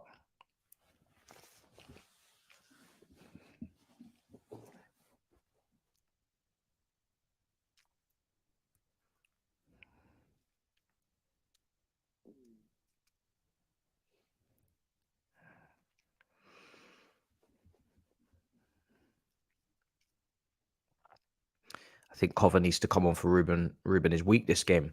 Well, Cover is on the bench, I believe, but what's his fitness? Zakari is also on the bench, but what's his fitness? You know, so when you keep having all these injuries and you keep having players coming back and they're in contention and they're not in contention and they're in contention, you don't really know the levels of fitness that you're dealing with. So I don't really know who's ready and how many minutes they're ready to play, because we don't want players to get injured again and then they're out for even longer. So this is the problem. No one's fully fit. Well, no, a lot of people on that bench that we're talking about bringing on we don't really know where they're at. Go on. Because the medical team might have said Cover can only play 25 minutes or Zakaria can only play 15 minutes. They're not ready to do any more than that. We don't know. So until we get these people back to full fitness, it's a little bit of a gamble, maybe, playing them.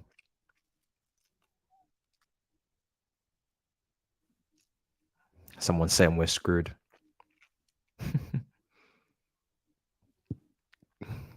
I think I'm about maybe 10, 15 seconds behind you guys. Oh, here we go. Is this Felix? No, this is Kai. Kai again. Felix. Oh, my days, Felix. Oh, my days. Oh, Felix. Has he hit the bar? Kai's... Yep, Felix across. Oh, my days, man. Oh, God, guys.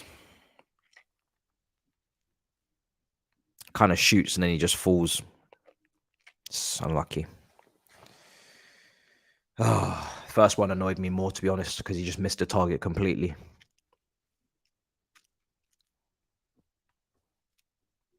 Should be slotting both of them away, to be honest.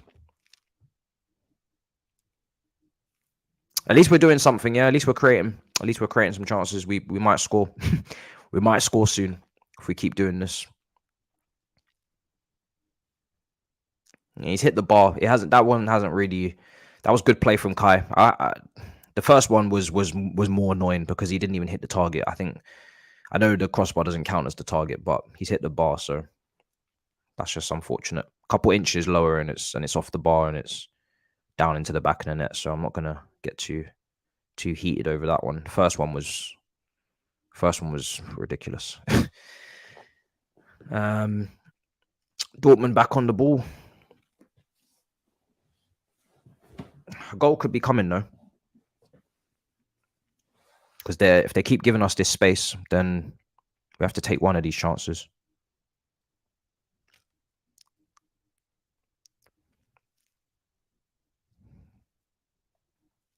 Good. Well done, Silver again, Mudryk.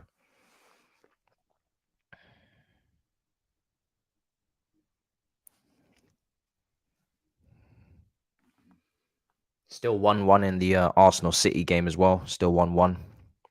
At halftime, I'll probably just give you updates from that because there's not really too much to discuss from this first half, if I'm honest.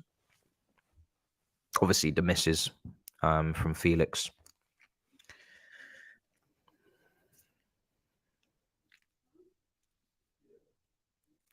Yeah, smash up the likes. Big up, appreciate it.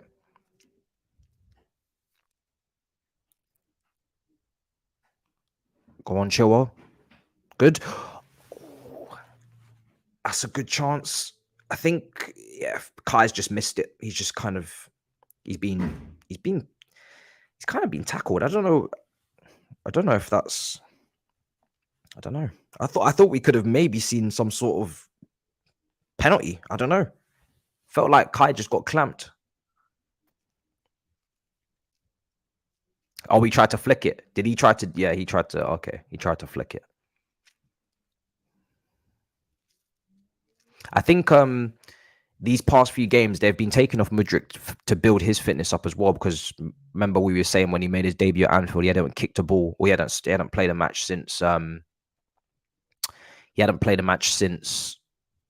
late November. So I think they've been clocking up his minutes as well. Here he is. Left. Go on, Mudryk. Corner. Much better. Reece will be higher than Ziyech at times for width. Give Ziyech an option. Stop people from... Because you know what Ziyech is going to do, right? If he doesn't have an option overlapping, he's going to cross it with his left foot. So it's better to give him an option down the right. So someone has to cover that off, and then it gives Ziyech more space. So that's exactly how it should be when we're trying to be attacking. At least, you know, we should be trying to have Reece up there to cross the ball in. Obviously, there's a risk factor of the counter attack, but if you don't risk people forward, then you're never gonna amount to anything, are you? So we have to take the risk. What's happened here? Yeah, listen, Chilwell. I don't know where Chilwell's fitness is at the moment, so I'm trying to be a little bit cautious on him. You know, we don't know where he's literally. This is his first start in months, so we have to remember these things when we're looking at these players. I'm not expecting prime Chilwell tonight, personally. He might have even been rushed in the team because they might have been that annoyed with Cucurella's performance in the last match. Shit. That was not good. That was not good.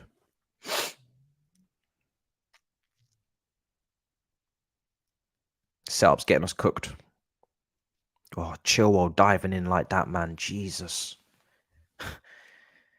Oh, God. Got to stand up, man. It's wide, Diving in. Diving in too much.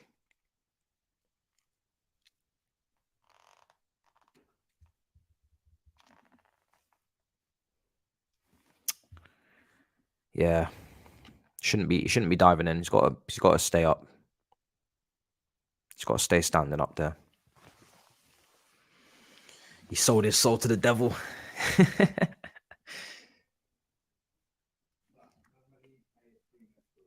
We are a couple minutes away from halftime.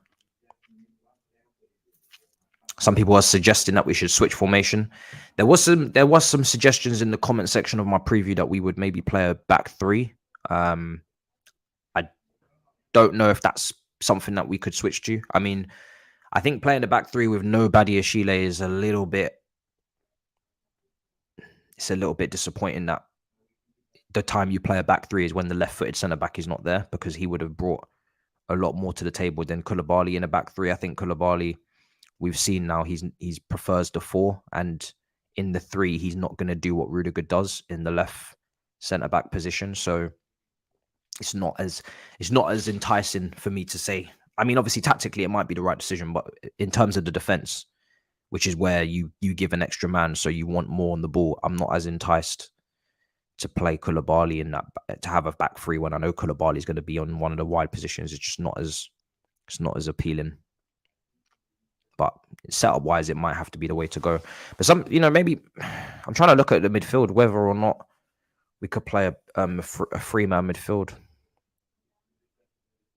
Balance wise was still problems unless you play Trevor Chalobah as the sitter. Ziyech has tried to cross. Oh my days, he's been bodied. Who's this? Oh Lord. Half time, 0-0. What's going on in the Man City game? Man City got a penalty.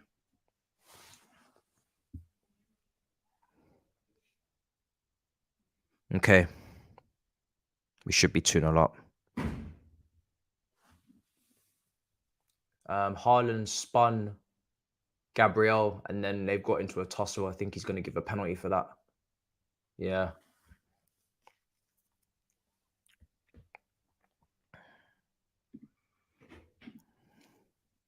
Is it a penalty? I think it is. Yeah, half-time, Dortmund 0, Chelsea 0.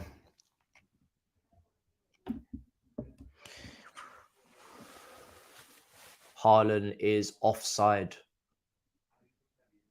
So that's not going to be a penalty. Unless they don't check that. He's offside. This should be 2-0. Felix needs to calm down a bit. I think the first shot is the one that's disappointing. The second one is off the bar. Zakaria would be my choice. Yeah, if he's fit to come and balance out the midfield if we was to go to a 3, but maybe you could get away with going Felix, Kai Havertz, and somebody else out of Ziyech and Mudryk front 3. Take your pick. He's offside. He's definitely offside. It's not going to be a penalty. I'm surprised they're taking this long to check it. They're obviously nervous after the last Arsenal game. Is it a penalty? He's offside. I know they're taking a long time because they're shitting themselves after what happened over the weekend, but he's definitely offside. Do you know what? They're taking so long. Yeah, it's been given offside.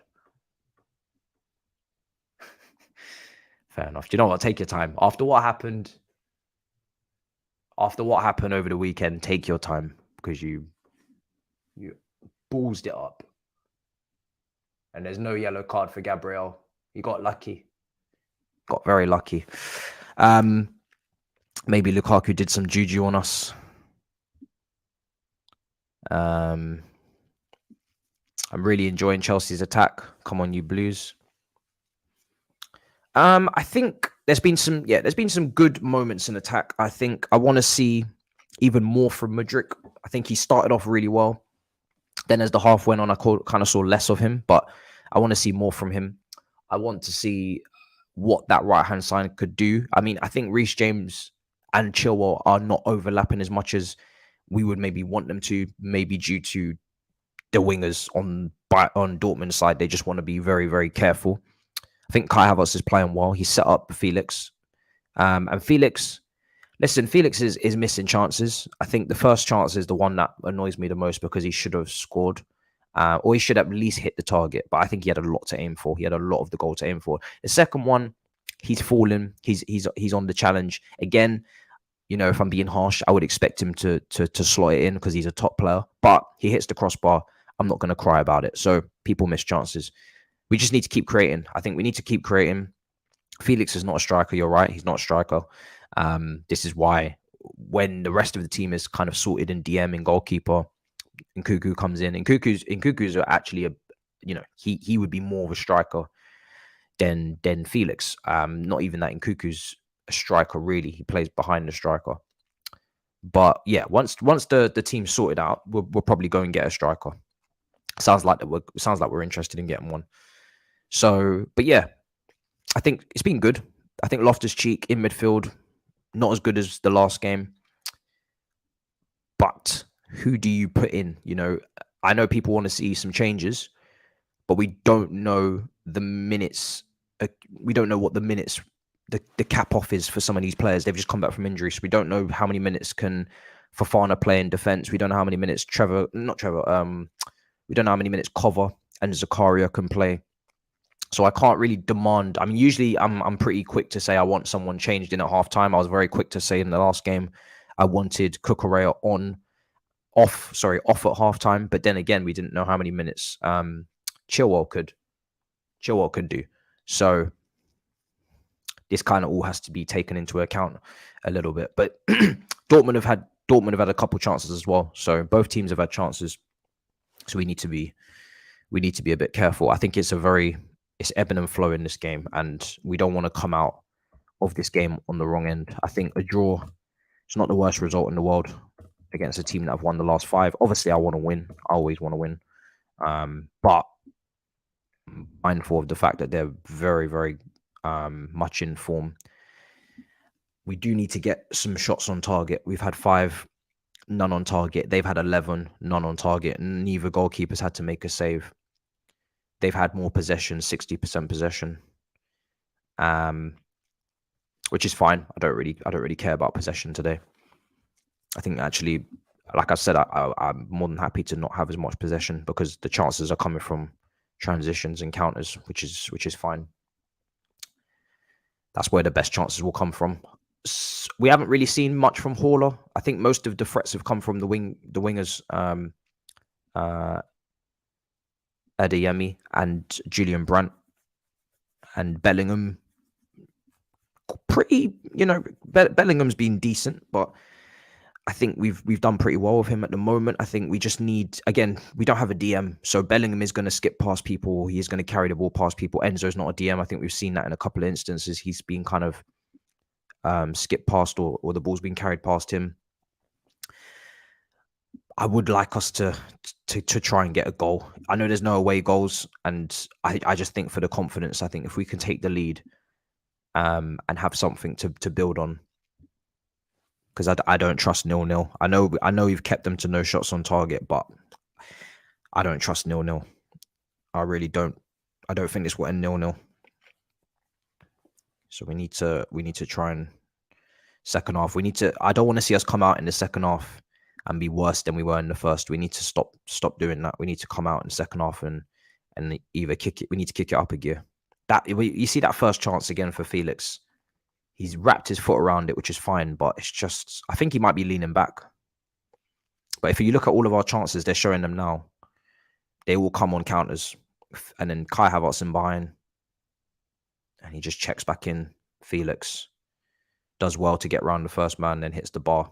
That's as close as anybody's come. So, but it's tough to say on the bench who I want to come on, because the players that I would look to bring on, I don't know what minutes they can do. I would look at Cover, I would look at Zakaria, and I would look at potentially Carney as well. But that might be later on in the game, maybe not this early, probably later on. But Cover and Zakaria would be my picks at the moment. But it depends on fitness.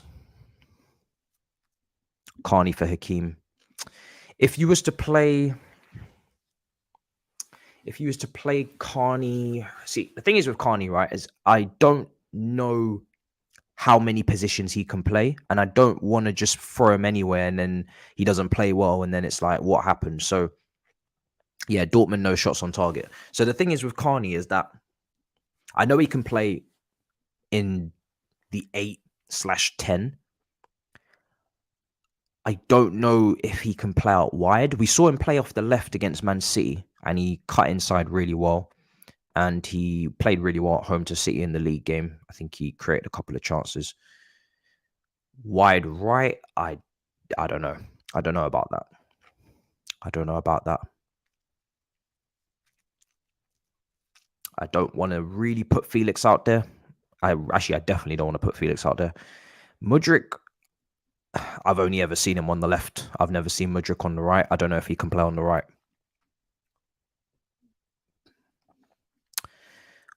Really need Sterling back. Pulisic, yes, but more so Sterling, because Sterling can play both flanks.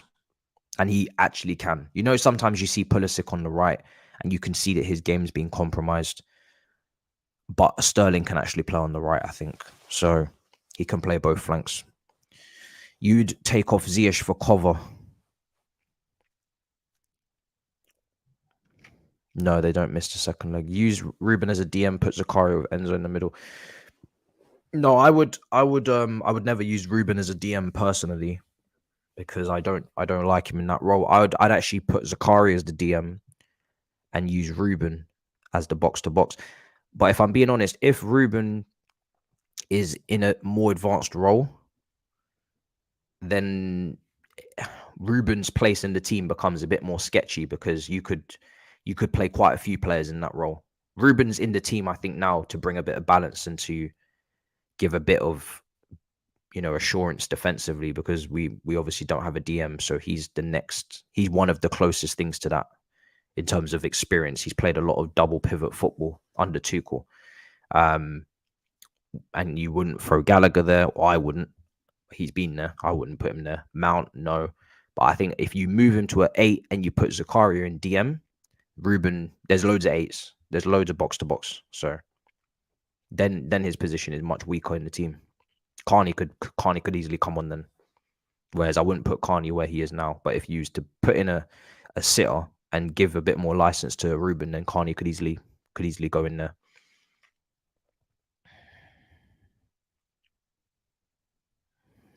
Imagine if we used to just snag a 1-0, man.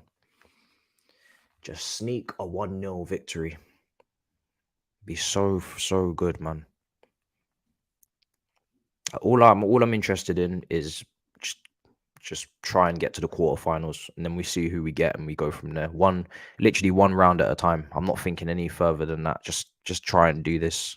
Try and get this one done. Desperately need to.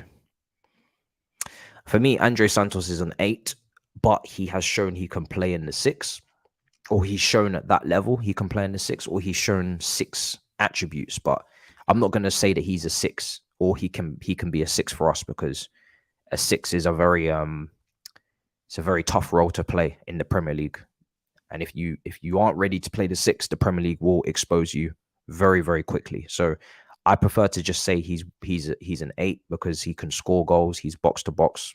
He's shown he's box to box already at club level. And then if he can do 6, we're going to find out. Doing 6 for Brazil under 20s and doing 6 in the Premier League is 2 different things. So, but he might be able to. He's still very young.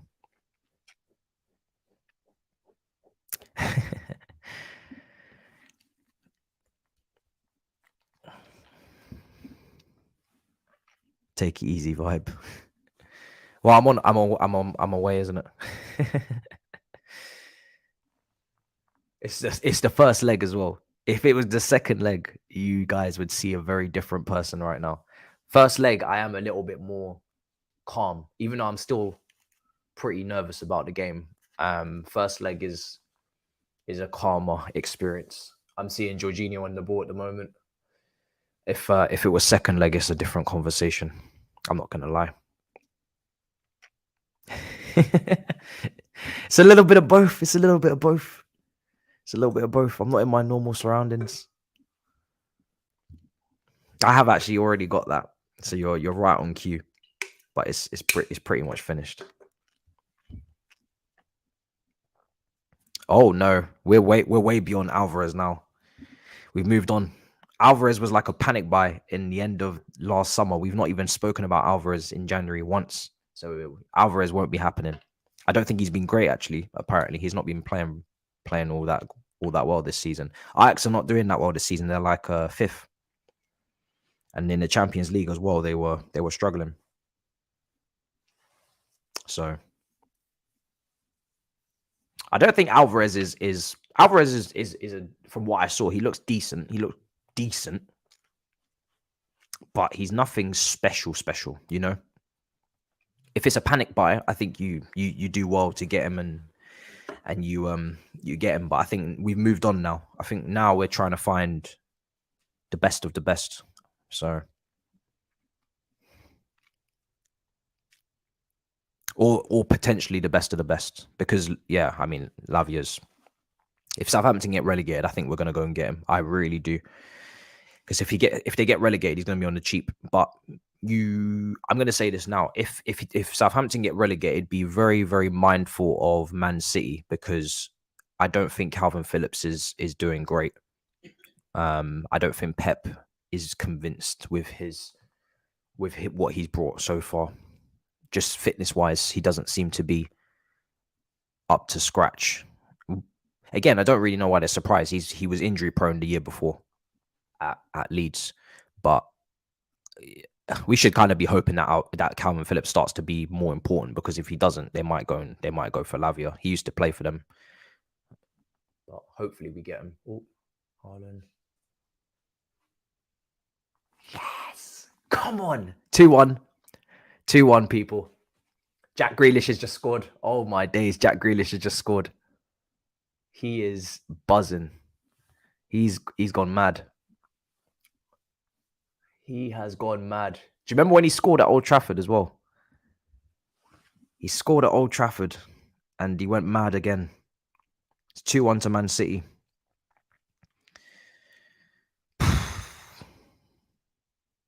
Two 2-1 to Man City. Scored against Man United. Nice. Scored against Arsenal. 20 minutes to go. This is wonderful. This is wonderful. Gabriel, after all of this Saliba slander, all of the Gabriel prop on Saliba's head, it's Gabriel who's looked dodgy from what I'm seeing. I haven't watched the whole game, right? I've been focusing on us mainly, but I've seen a couple moments from Gabriel. Gabriel gave the ball away for this moment, by the way. And it's the deflection from Tomiyasu that actually takes it past Ramsdale, because then it starts to bobble after that. This is wonderful.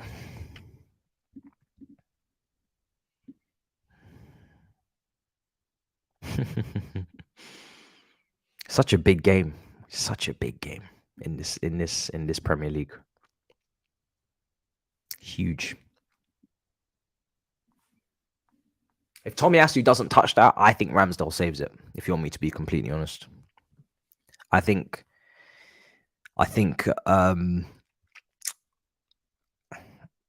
that touch has proper screwed over Ramsdale. And it's very small margins, but as a goalkeeper, you are playing with small margins, you know. The speed that the ball is hit with, any little deflection is just going to throw you off. And did you see Big Steve on camera? Did you?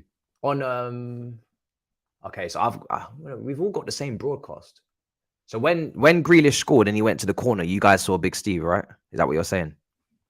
That's mad. I'm pissed. I didn't see that. Oh, he was probably going mad. Was he going nuts? Everybody's saying Big Steve in the comments. I didn't really see this properly. Damn. Was his face? Was he? He was celebrating on Sky. Well, actually, I saw he was on Sky Sports the other day, wasn't he? I think I've seen that. Hey, second half just kicked off, guys. I'm gonna put the timer up. I hate coverage in terms of it just goes straight back to the game. There's no build up. There's no nothing. They just if they started doing this to get more adverts in at the break or something? I don't know what's going on. Okay, I feel like that's something new. Maybe it's just me.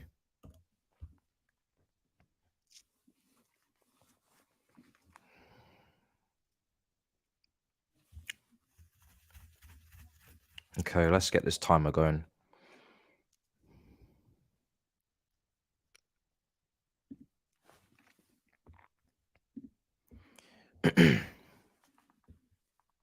Arsenal are going to make changes now. They're bricking it.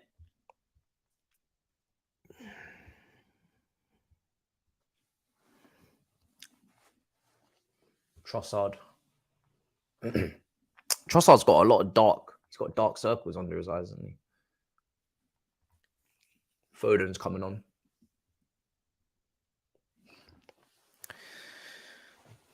Mudryk, what a pass. As great as it is that Man City are doing their job, I am so focused on our game. Oh, what a pass. He is so good at that inside pass, man. He's really good at that pass. It's good to see. It's very, very good to see. We need to take advantage of that. He's very good at that pass. He's done that a few times. He did it for Havertz in the last game when he was just a smidge offside. He loves that pass. Yeah, he loves the reverse pass. He's really, really good at it.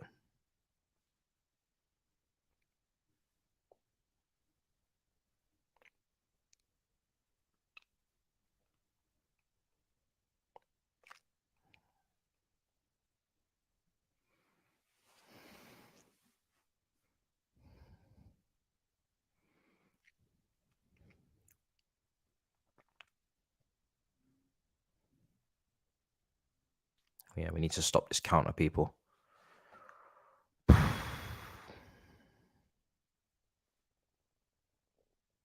Free kick. Yeah, that's a free kick. Felix. I need to see that replay. Has he not megged him? Oh, he has, yeah. He has. Yes, that's who we want to build the team around.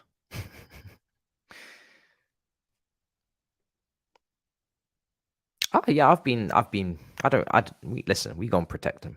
100%. It's a lot of salt from one fan base, obviously. And then the rest of them are just shameless. Shameless people.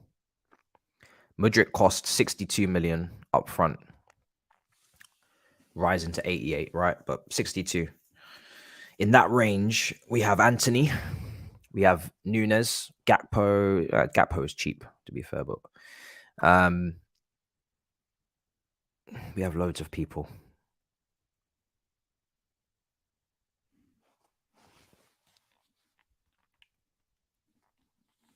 Yeah, Koulibaly's been all right today. He's been calm. I don't want to jinx anything. But yeah, as much as I would have loved to see Badiashile in there, obviously, I can understand why he's gone with what he's gone with. Who's this running through? Jesus, play it. Nice. Turn. Listen, guys, we can score, man, and we need to score. Grizz has clipped it. Nice. Mudryk. Yeah, man, we need to score, guys. There's definitely a goal here for us. There's a goal here. We're growing into the game. We've come out second half, and we actually look a little bit better. Ah, Felix. Should have waited, man. That wasn't it. Chilwell must come off or he's going to get injured. Is he limping? He better not be. Oh, Koulibaly. Kai, go on. Oh, my days.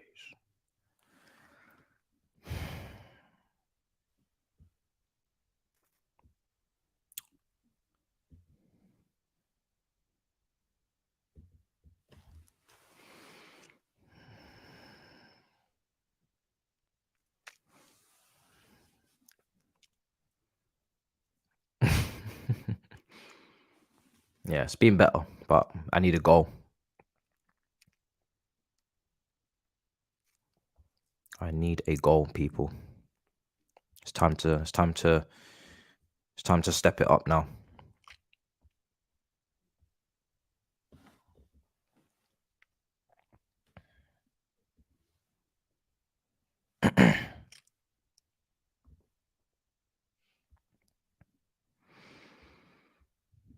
This is better. It's an upgrade. Yeah, I mean, Hakim Ziyech is not the guy to make runs in behind, so he needs the ball at feet. So if we need runners, more runners, then he's not the person to be. I hope Enzo knows that. You don't go to him for runners. It's not how that works. He's also looking for runners as well. Ziyech. You'd love to have him at Man United, really? You have Anthony. Why would you be taking him at Man United? Oh, someone's just showed me the Big Steve video. Where is this? Oh, there he is. Is that him there?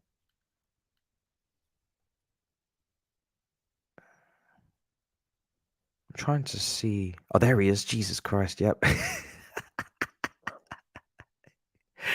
What a run from James. Oh my days. Yo, I've just seen this Big Steve video. It is hilarious. Yeah, listen, if James gets back to his best, you already know what happens. Big difference. No. You can feel a goal coming. I'm trying to refresh my thing.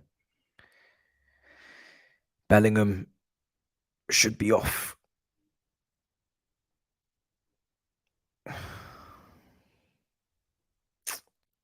God's sake.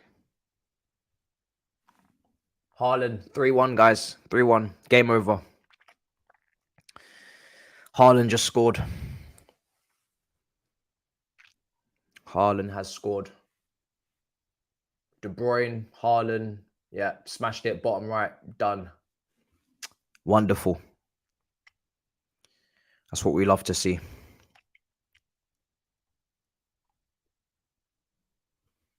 This is what we love to see, people. Is this the start of the crumbling? Really good finish. Bottom right.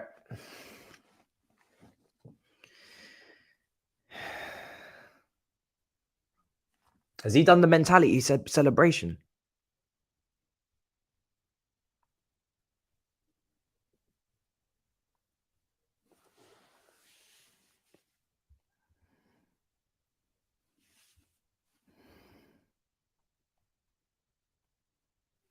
Agent J2O. I think, yeah, Arsenal will be depleted now. Then Arsenal will be depleted. They'll be depleted. This game is done. Where is this?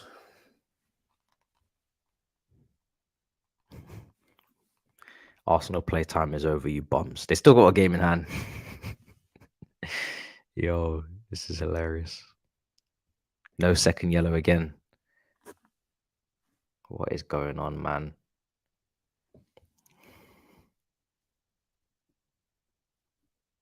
This referee's playing too much. Yeah, fair play to City, man. I was impressed with them for the first time last weekend, and now they've backed it up with what looks like a good win. Great win. So they need to go on a run now. It's enough nonsense. We haven't got another video from Big Steve. Yeah, the game in hands against Everton. We shall see how it goes.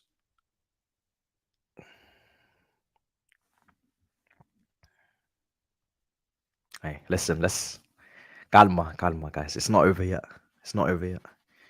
The capitulation is not fully in order. I need more. You know, let's not say it's done yet. The capitulation is, we need more than this. We need a good run of a little bit more, a few more games. Come on, man. Show me this damn pitch.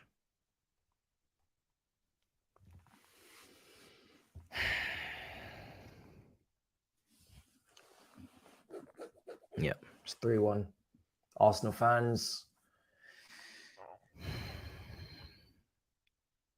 I'm not late. No, I'm not late. I've said this. I saw this goal ages ago.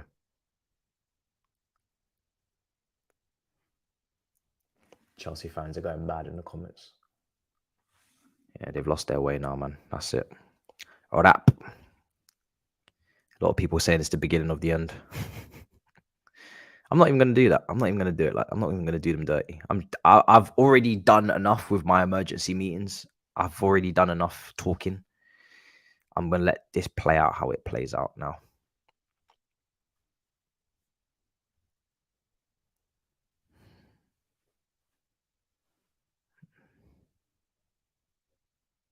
You know, it got to a point where everybody was kind of saying that they're going to win it. And like all of the Arsenal fans were like, yeah, we're going to do it this year. So it's nice that it got to that point. You know, it got to that point. Even Lee Gunner was like, yeah, do you know what? We're going to win the league. So I'm so happy that they got, because I don't want to hear any nonsense. You know, they got to that point. So, you know, then they have to come back down to earth. If it doesn't happen, we will be back.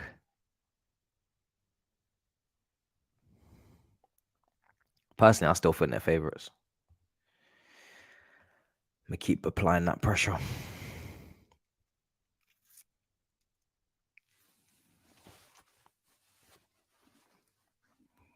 Got to win something this season.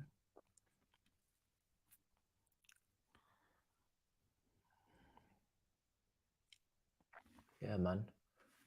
Bro, when is my thing going to load? This is ridiculous.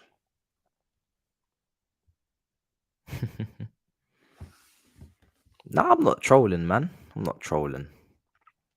I'm impressed. Being impressed with them all. Wow. I just saw the De Bruyne goal. Holy damn. That was wild. I just saw what happened earlier because I didn't see the De Bruyne goal because that went in. That went in when I didn't have it on that. That's crazy. That's very crazy.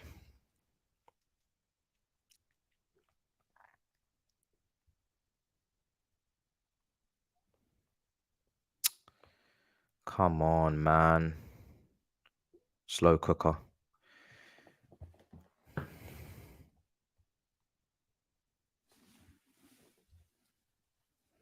You're saying take Ziyech off at 60 and bring someone else on.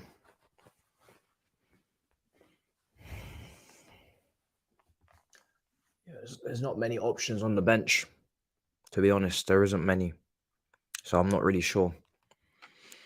If you look at the bench, it's just all midfielders, people. It's literally, there's not a single attacking option on the bench when you actually think about it. Mount is not an attacker. I don't care what anyone says.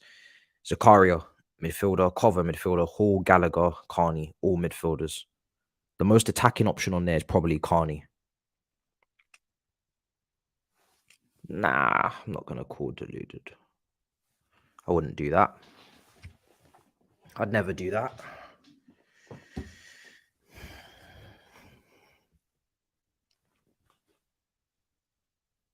Plus, I'm using my phone to watch the game anyway, so.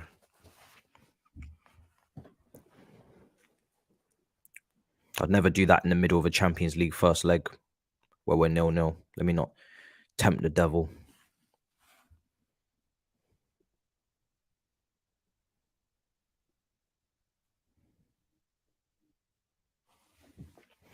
Should have left it for Madrid.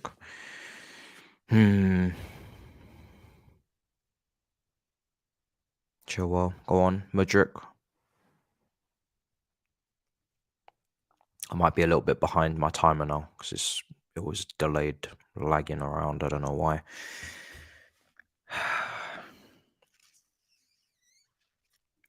It's probably time to get Chilwell off, if we're being honest. I mean, I don't know if he can do a full 90. Yeah, I mean, he probably should come off now. He looks like he's pretty dead. I don't want us to get another injury now, people. Yeah, listen. Let's be very careful. Let's not risk it. Yeah, come on. Let's be very sensible here. I don't know the medical advice, but let's make sure that this guy doesn't get injured again, man.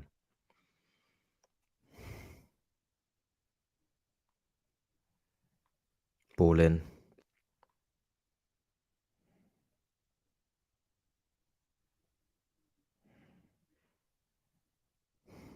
Clipped. Come on, man. Felix. Modric. Oh, my days. Wide.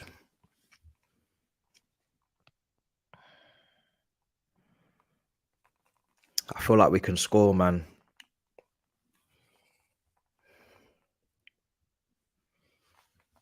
The goal is there.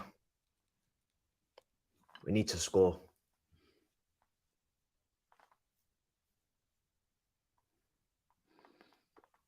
Can't believe City have come in and won 3-1.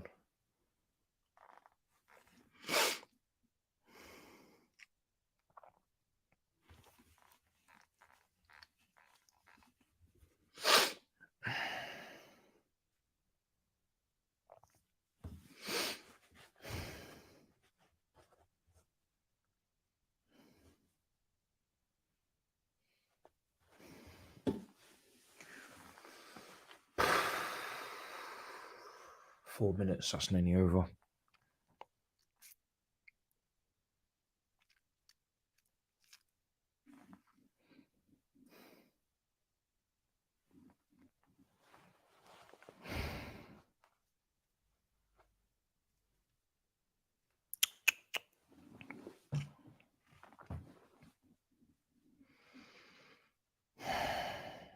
Handball.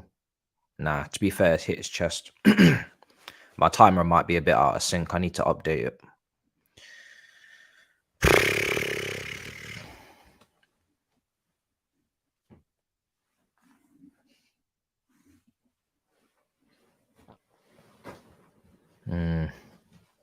Here comes this counter attack.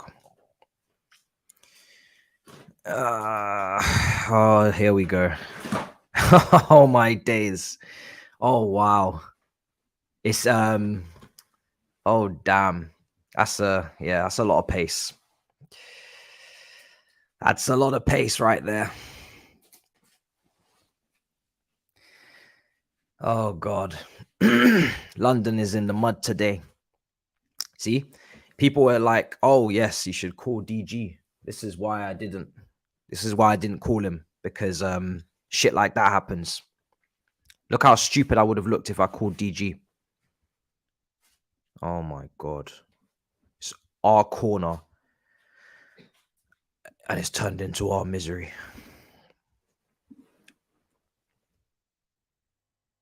The way he's blitzed everybody. Oh my god. Enzo Fernandez, last man. He's blitzed everyone, this kid. What is he, 18 years old? 19? Oh god. We needed to score. We needed to score. I don't trust this 0-0. And here we are. If he puts a foot in, I'm not going to lie, he probably sends him off. He probably sends himself off, and then he misses the second leg. It's not worth it, to be honest. We're down to 10 men. He can't play the second leg. It's not worth it. He was never gonna cleanly win the ball.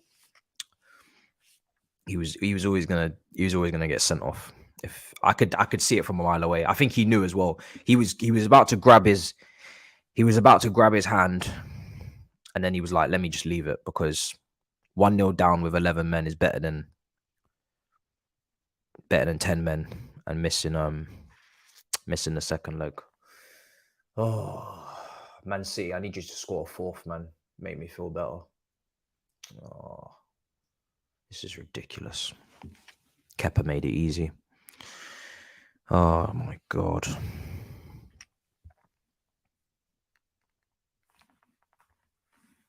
Jesus Christ, people. Every day. I don't even have the energy today. I'm not swearing. I refuse. Somebody's uncle and auntie asked me if I could stop swearing so much because their kids watch this. So I just said today I'm not going to swear for them.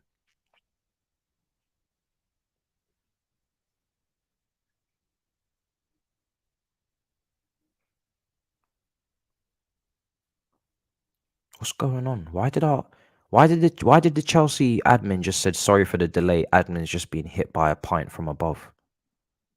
I'm so confused. Why are we bantering about this?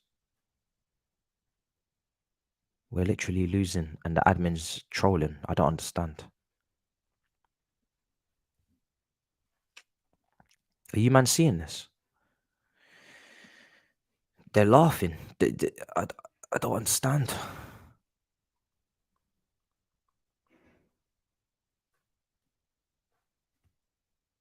Have we been hacked?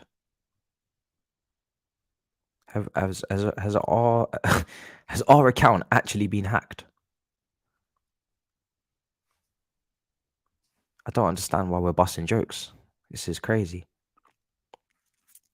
Nah, this is ridiculous. Bro, do you not need to see this tweet? Look at this. Sorry for the delay. Admin just been hit by a pint from above. Nah, this is ridiculous. Nah, this is crazy. I don't understand. I don't understand.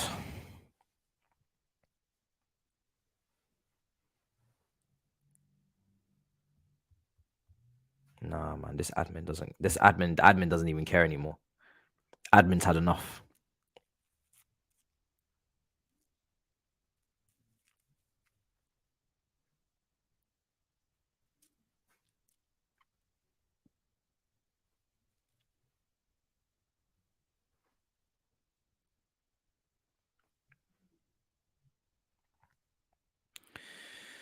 Oh, Jesus Christ. This is crazy. We should be winning this game. Losing this game is crazy. But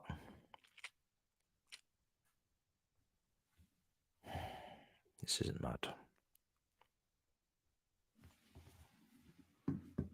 This is crazy, people.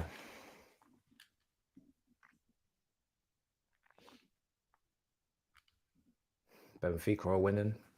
It's nice. Real Madrid are winning. They're not showing the tennis anymore.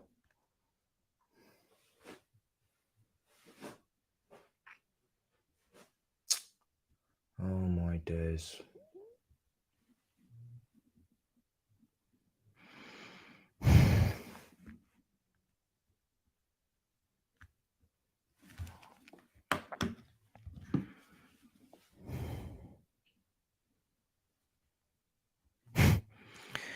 Oh, chance.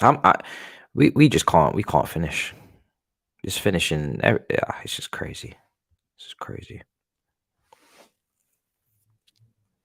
700 down the drain. 5 minutes. Wow. This is mad. Well, I'm gonna have to take it back to the second leg.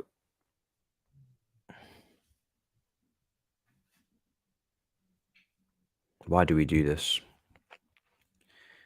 People are looking to me for answers. I don't have the answers. I don't know what's going on.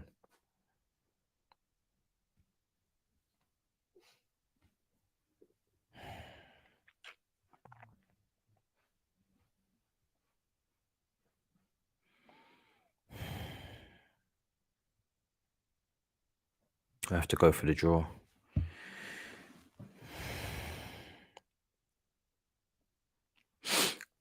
Now Nizar Cancella's saying that someone threw a pint over me and broke my laptop. Wow. The pints are getting dashed in this game, it seems, people. Mount coming on for Mudryk.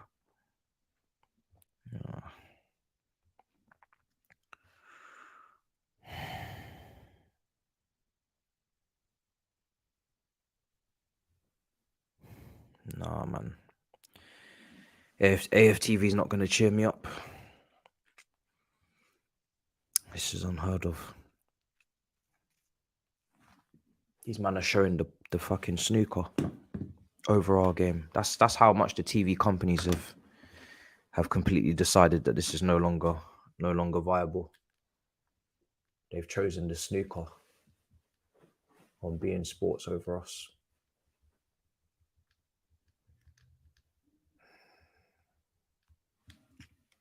Can't be asked.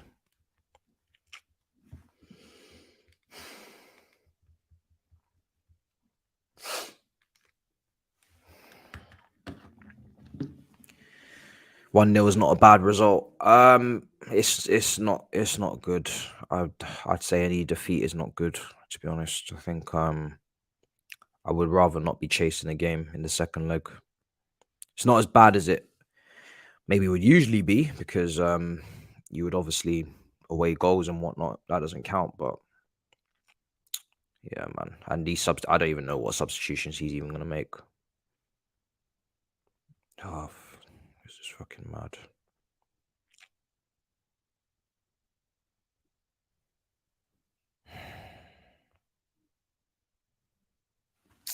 Fuck's sake. They're not even that good. Well,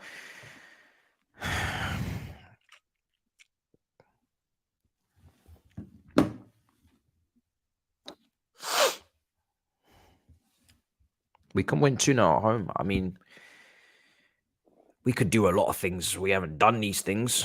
So I'd rather just not lose any game in the first place.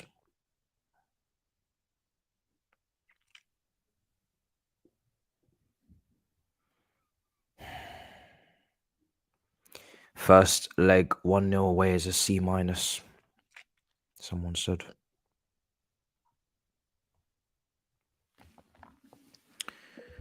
Oh my days.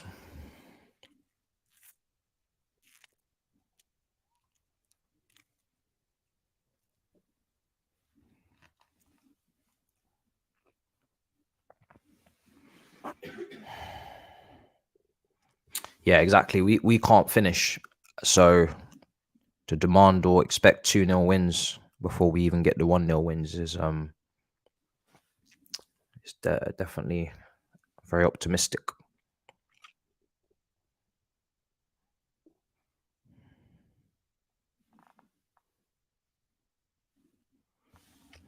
It's yeah. Can't create. I'm not expecting us to be as good as we were now in the first half in this last 15, 18 minutes. It's going to get a bit peak.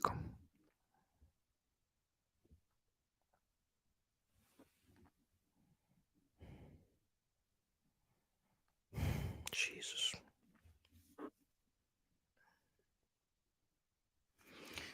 We created, but we missed too many chances.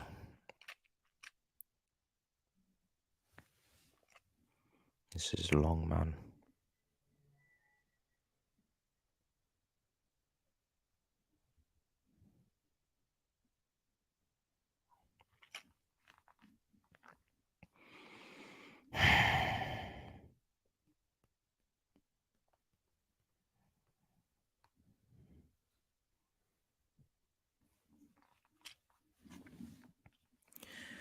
Oh, Jesus. This is one of the longest. This can be one of the longest 15 minutes ever.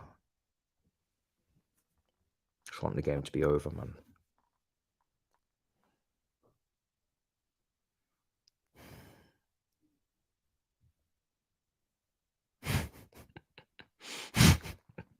People are taking shots. Oh, my days. These people are taking shots now at Man City fans. What is going on in the comments? People are fuming. It's getting mad aggressive. We have the same XG as Dortmund, a little bit over. Bruh, Chelsea Twitter tonight is gonna be a long day. I'm not even gonna be on anyway, so I don't really care. I'm not gonna be on Twitter, but it's gonna be a long day. I don't advise.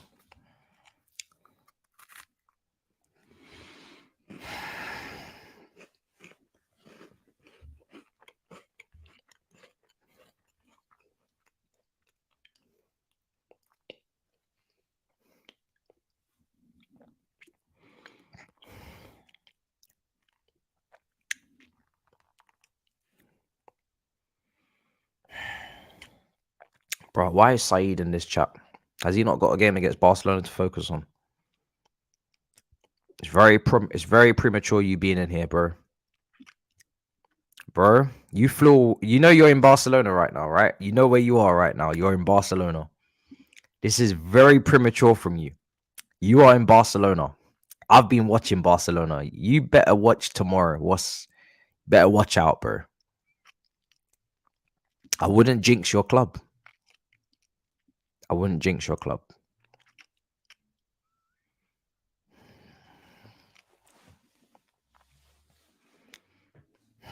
Off the line. I don't even know. My thing keeps glitching so much at the moment.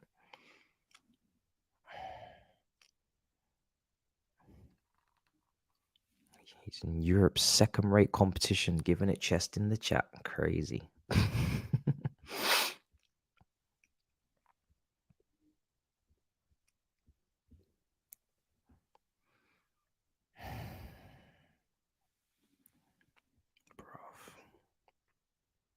Inches away.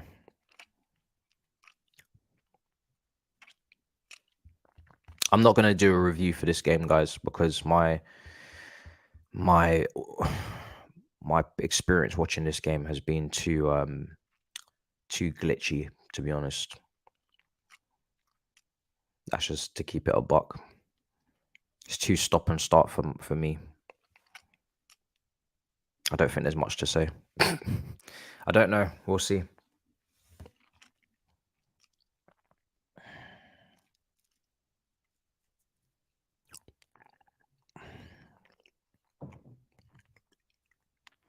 Yeah, I might do a review tomorrow, to be honest. That's a good shout.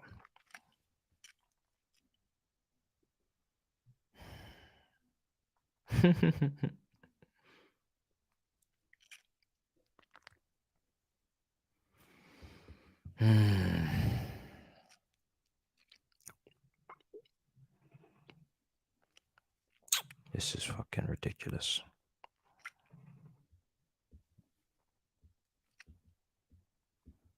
I just can't be bothered. This is mad.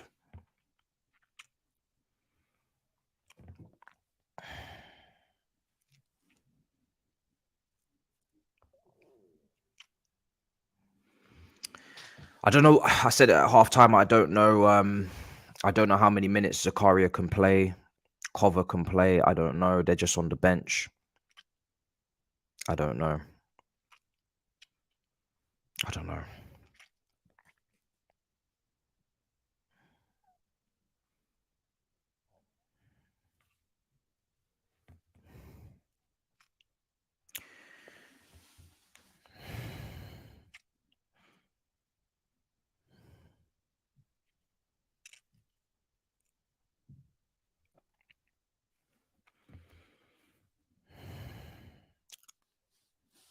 Oh, do I have to block you?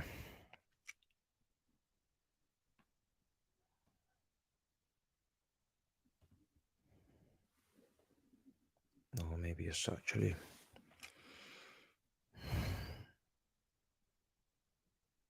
Yeah, listen, just block the fake scores, man. Jesus. We're tired of it. I don't even get the point. You're not gonna get a reaction to any scores in the chat. If we drop points Southampton, what's next? I'll tell you if it happens. Oh, they've got Turkish bad on the Big Six account.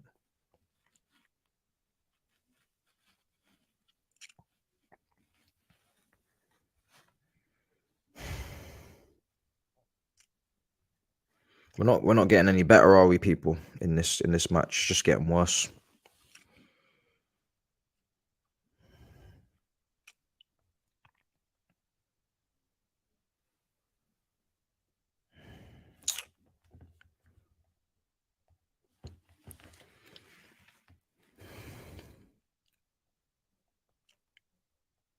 Bro, referee again. You can just tell when we're not gonna score, man. You can actually just tell. It's ridiculous. It's peak. Best chances were in the first half. People are asking for a penalty. Stonewall. By our luck, we're not going to get it.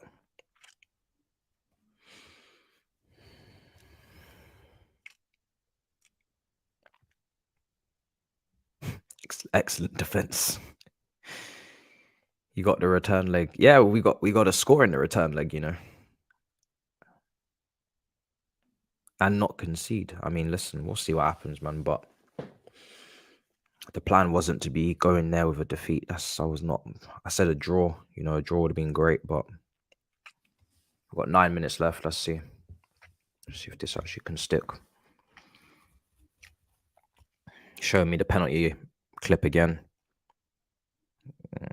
I don't know. I don't know if it's... I don't know. I feel like we might be... Maybe we're clutching at straws. I don't know.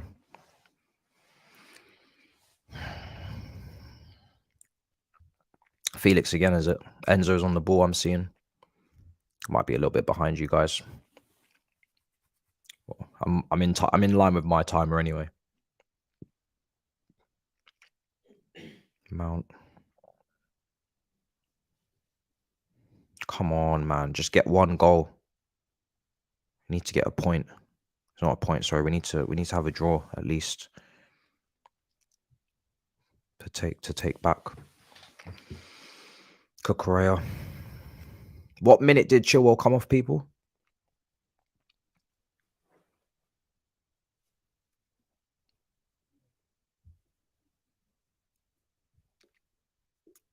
Oh, for fuck's sake. Jesus Christ, Felix.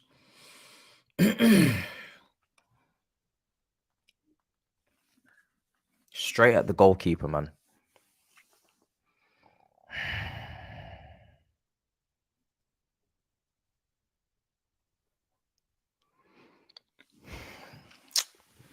Straight at the goalkeeper.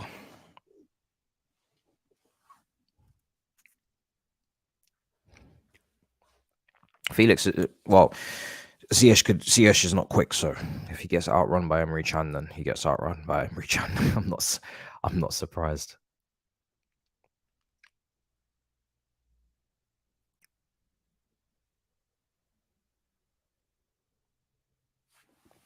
Oh, this coverage is pissing me off now. Ziyech blocked.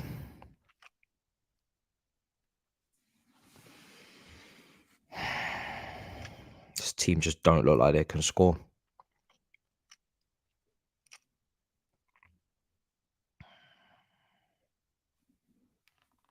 This team do not look like they can score.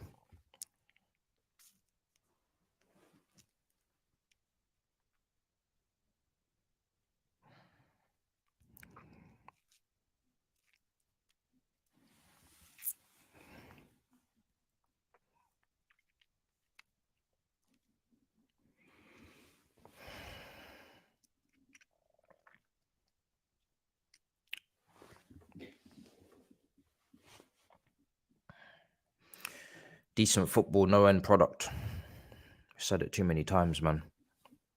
And I say it's decent because Dortmund do give you a lot of room to operate in, so I don't want to overdo it.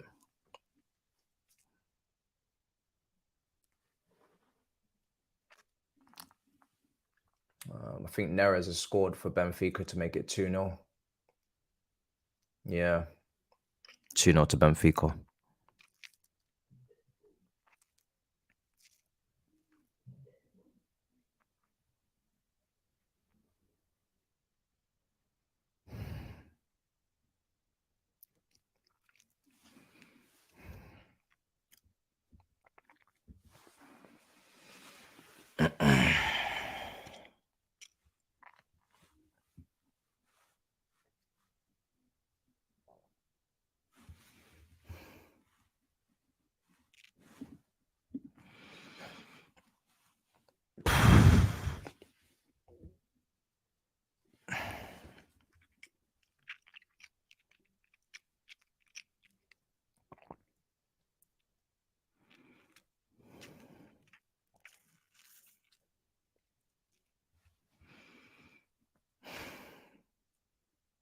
Yeah, that's what I'm saying. They give a lot of time and space, so not even time, but they definitely give space. I'm not saying they don't work hard to close you down or anything, but they give space, man. So they give a lot of space.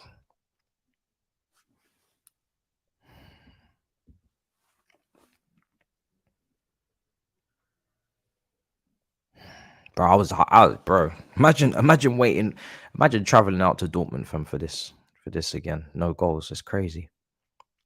It's insane.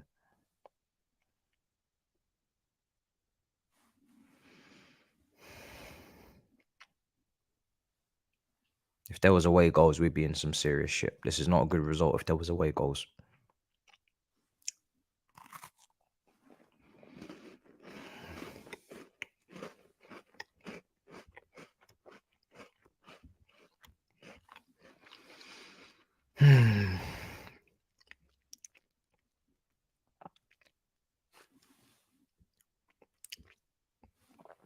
Someone said we must sign Felix and sack Potter.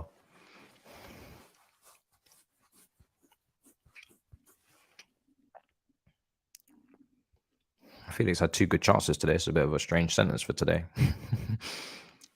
Well, 3 chances, to be honest. Felix should have a goal today, 100%.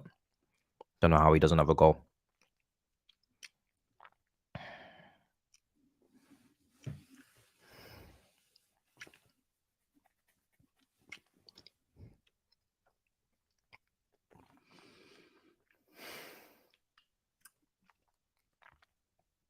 I'm going to do a review, but I'll keep it very short. Short and sweet. It's not going to be a 10-minute one.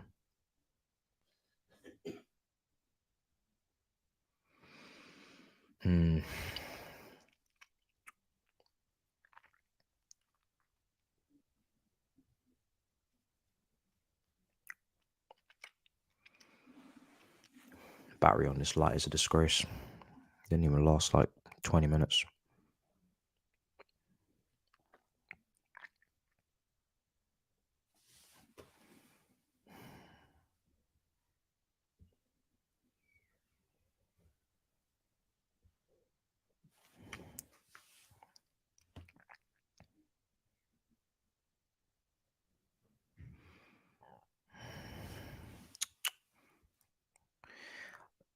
We know how Champions League works. It's not about playing well. It's about getting the job done, you know. So we've won the Champions League via someone hitting the bar, missing a penalty, or penalty being saved, cleared off the line. We've done all of that. So you playing, unfortunately, in this competition, playing well isn't going to do anything for you if you can't hit the back of the net. It's a knockout competition, man. We're going to have to see what they do in the second leg, but they need to score goals. Simple as that.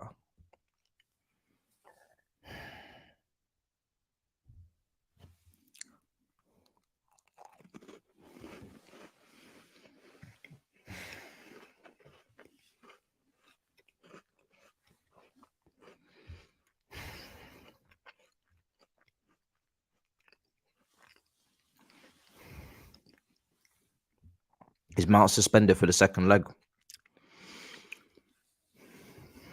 Is that because of the... I don't even know. It's a yellow card.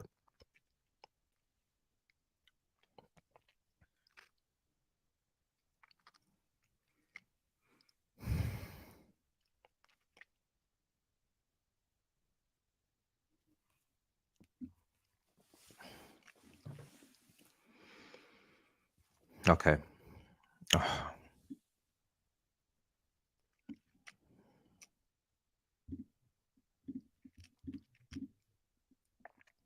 Sorry, I have to block you if you're going to keep doing these fake scores, man. Some people are not listening. Don't know what's wrong with you, man. It's really not hard. Like, when you put Dortmund 2-0, do you think I'm going to start freaking out and dashing chairs? Or do you think I'm going to wait to actually see if the goal's gone in or not?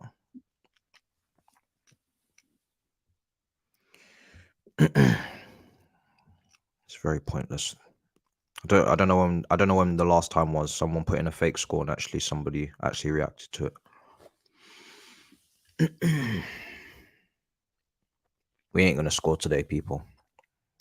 That's that.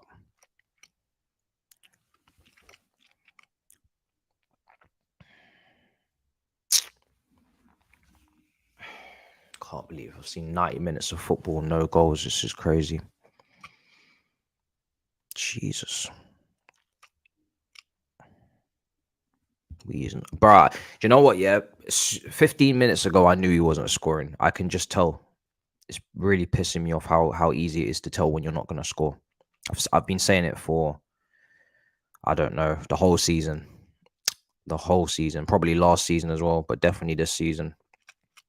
This team you just know when they're not going to score a goal. I can tell 15, 20 minutes ahead of time, I know if we're going to score or not.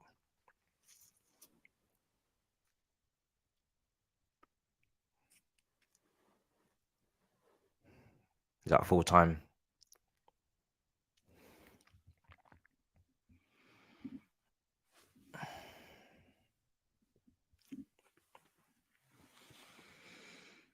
Is that full time, guys?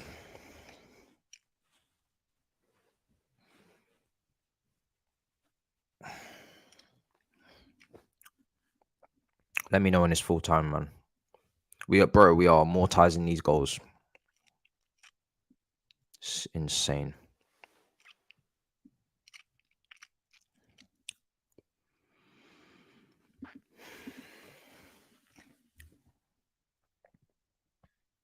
If we haven't scored by 70th minute, there's no goals coming. Facts. Exactly. You just know. You don't need to be told.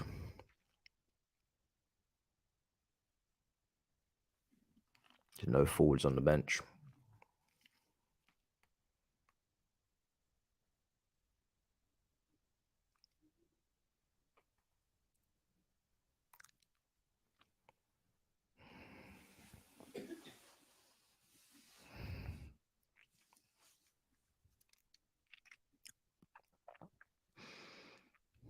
Here we are, still going with this. Still persisting with this game. Ball in. Oh my God. Cucurella can't cross, man. I don't know why this guy can't cross. Cucurella crossing is just a sham. It's such a sham. He can't cross this ball. I don't think since he joined Chelsea, maybe the first couple of games, I have not seen a good cross from him in months. It's insane. His crossing is so bad.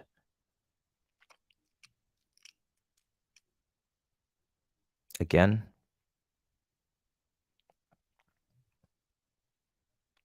Shot saved. Full time, yeah. Enzo with the shot. Yeah, saved. Full time. Wow. Okay.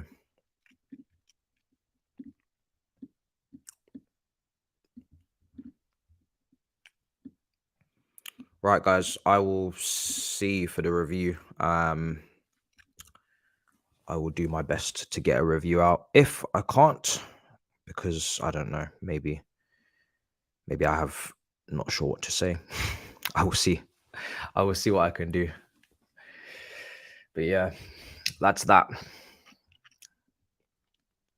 This might be the first time where I actually regret my decision to actually watch this game. Purely because I'm not even at home. That was such a waste of everybody's time. All right. Nice performance, but we didn't score, so it doesn't count for much. In a bit, people. Peace.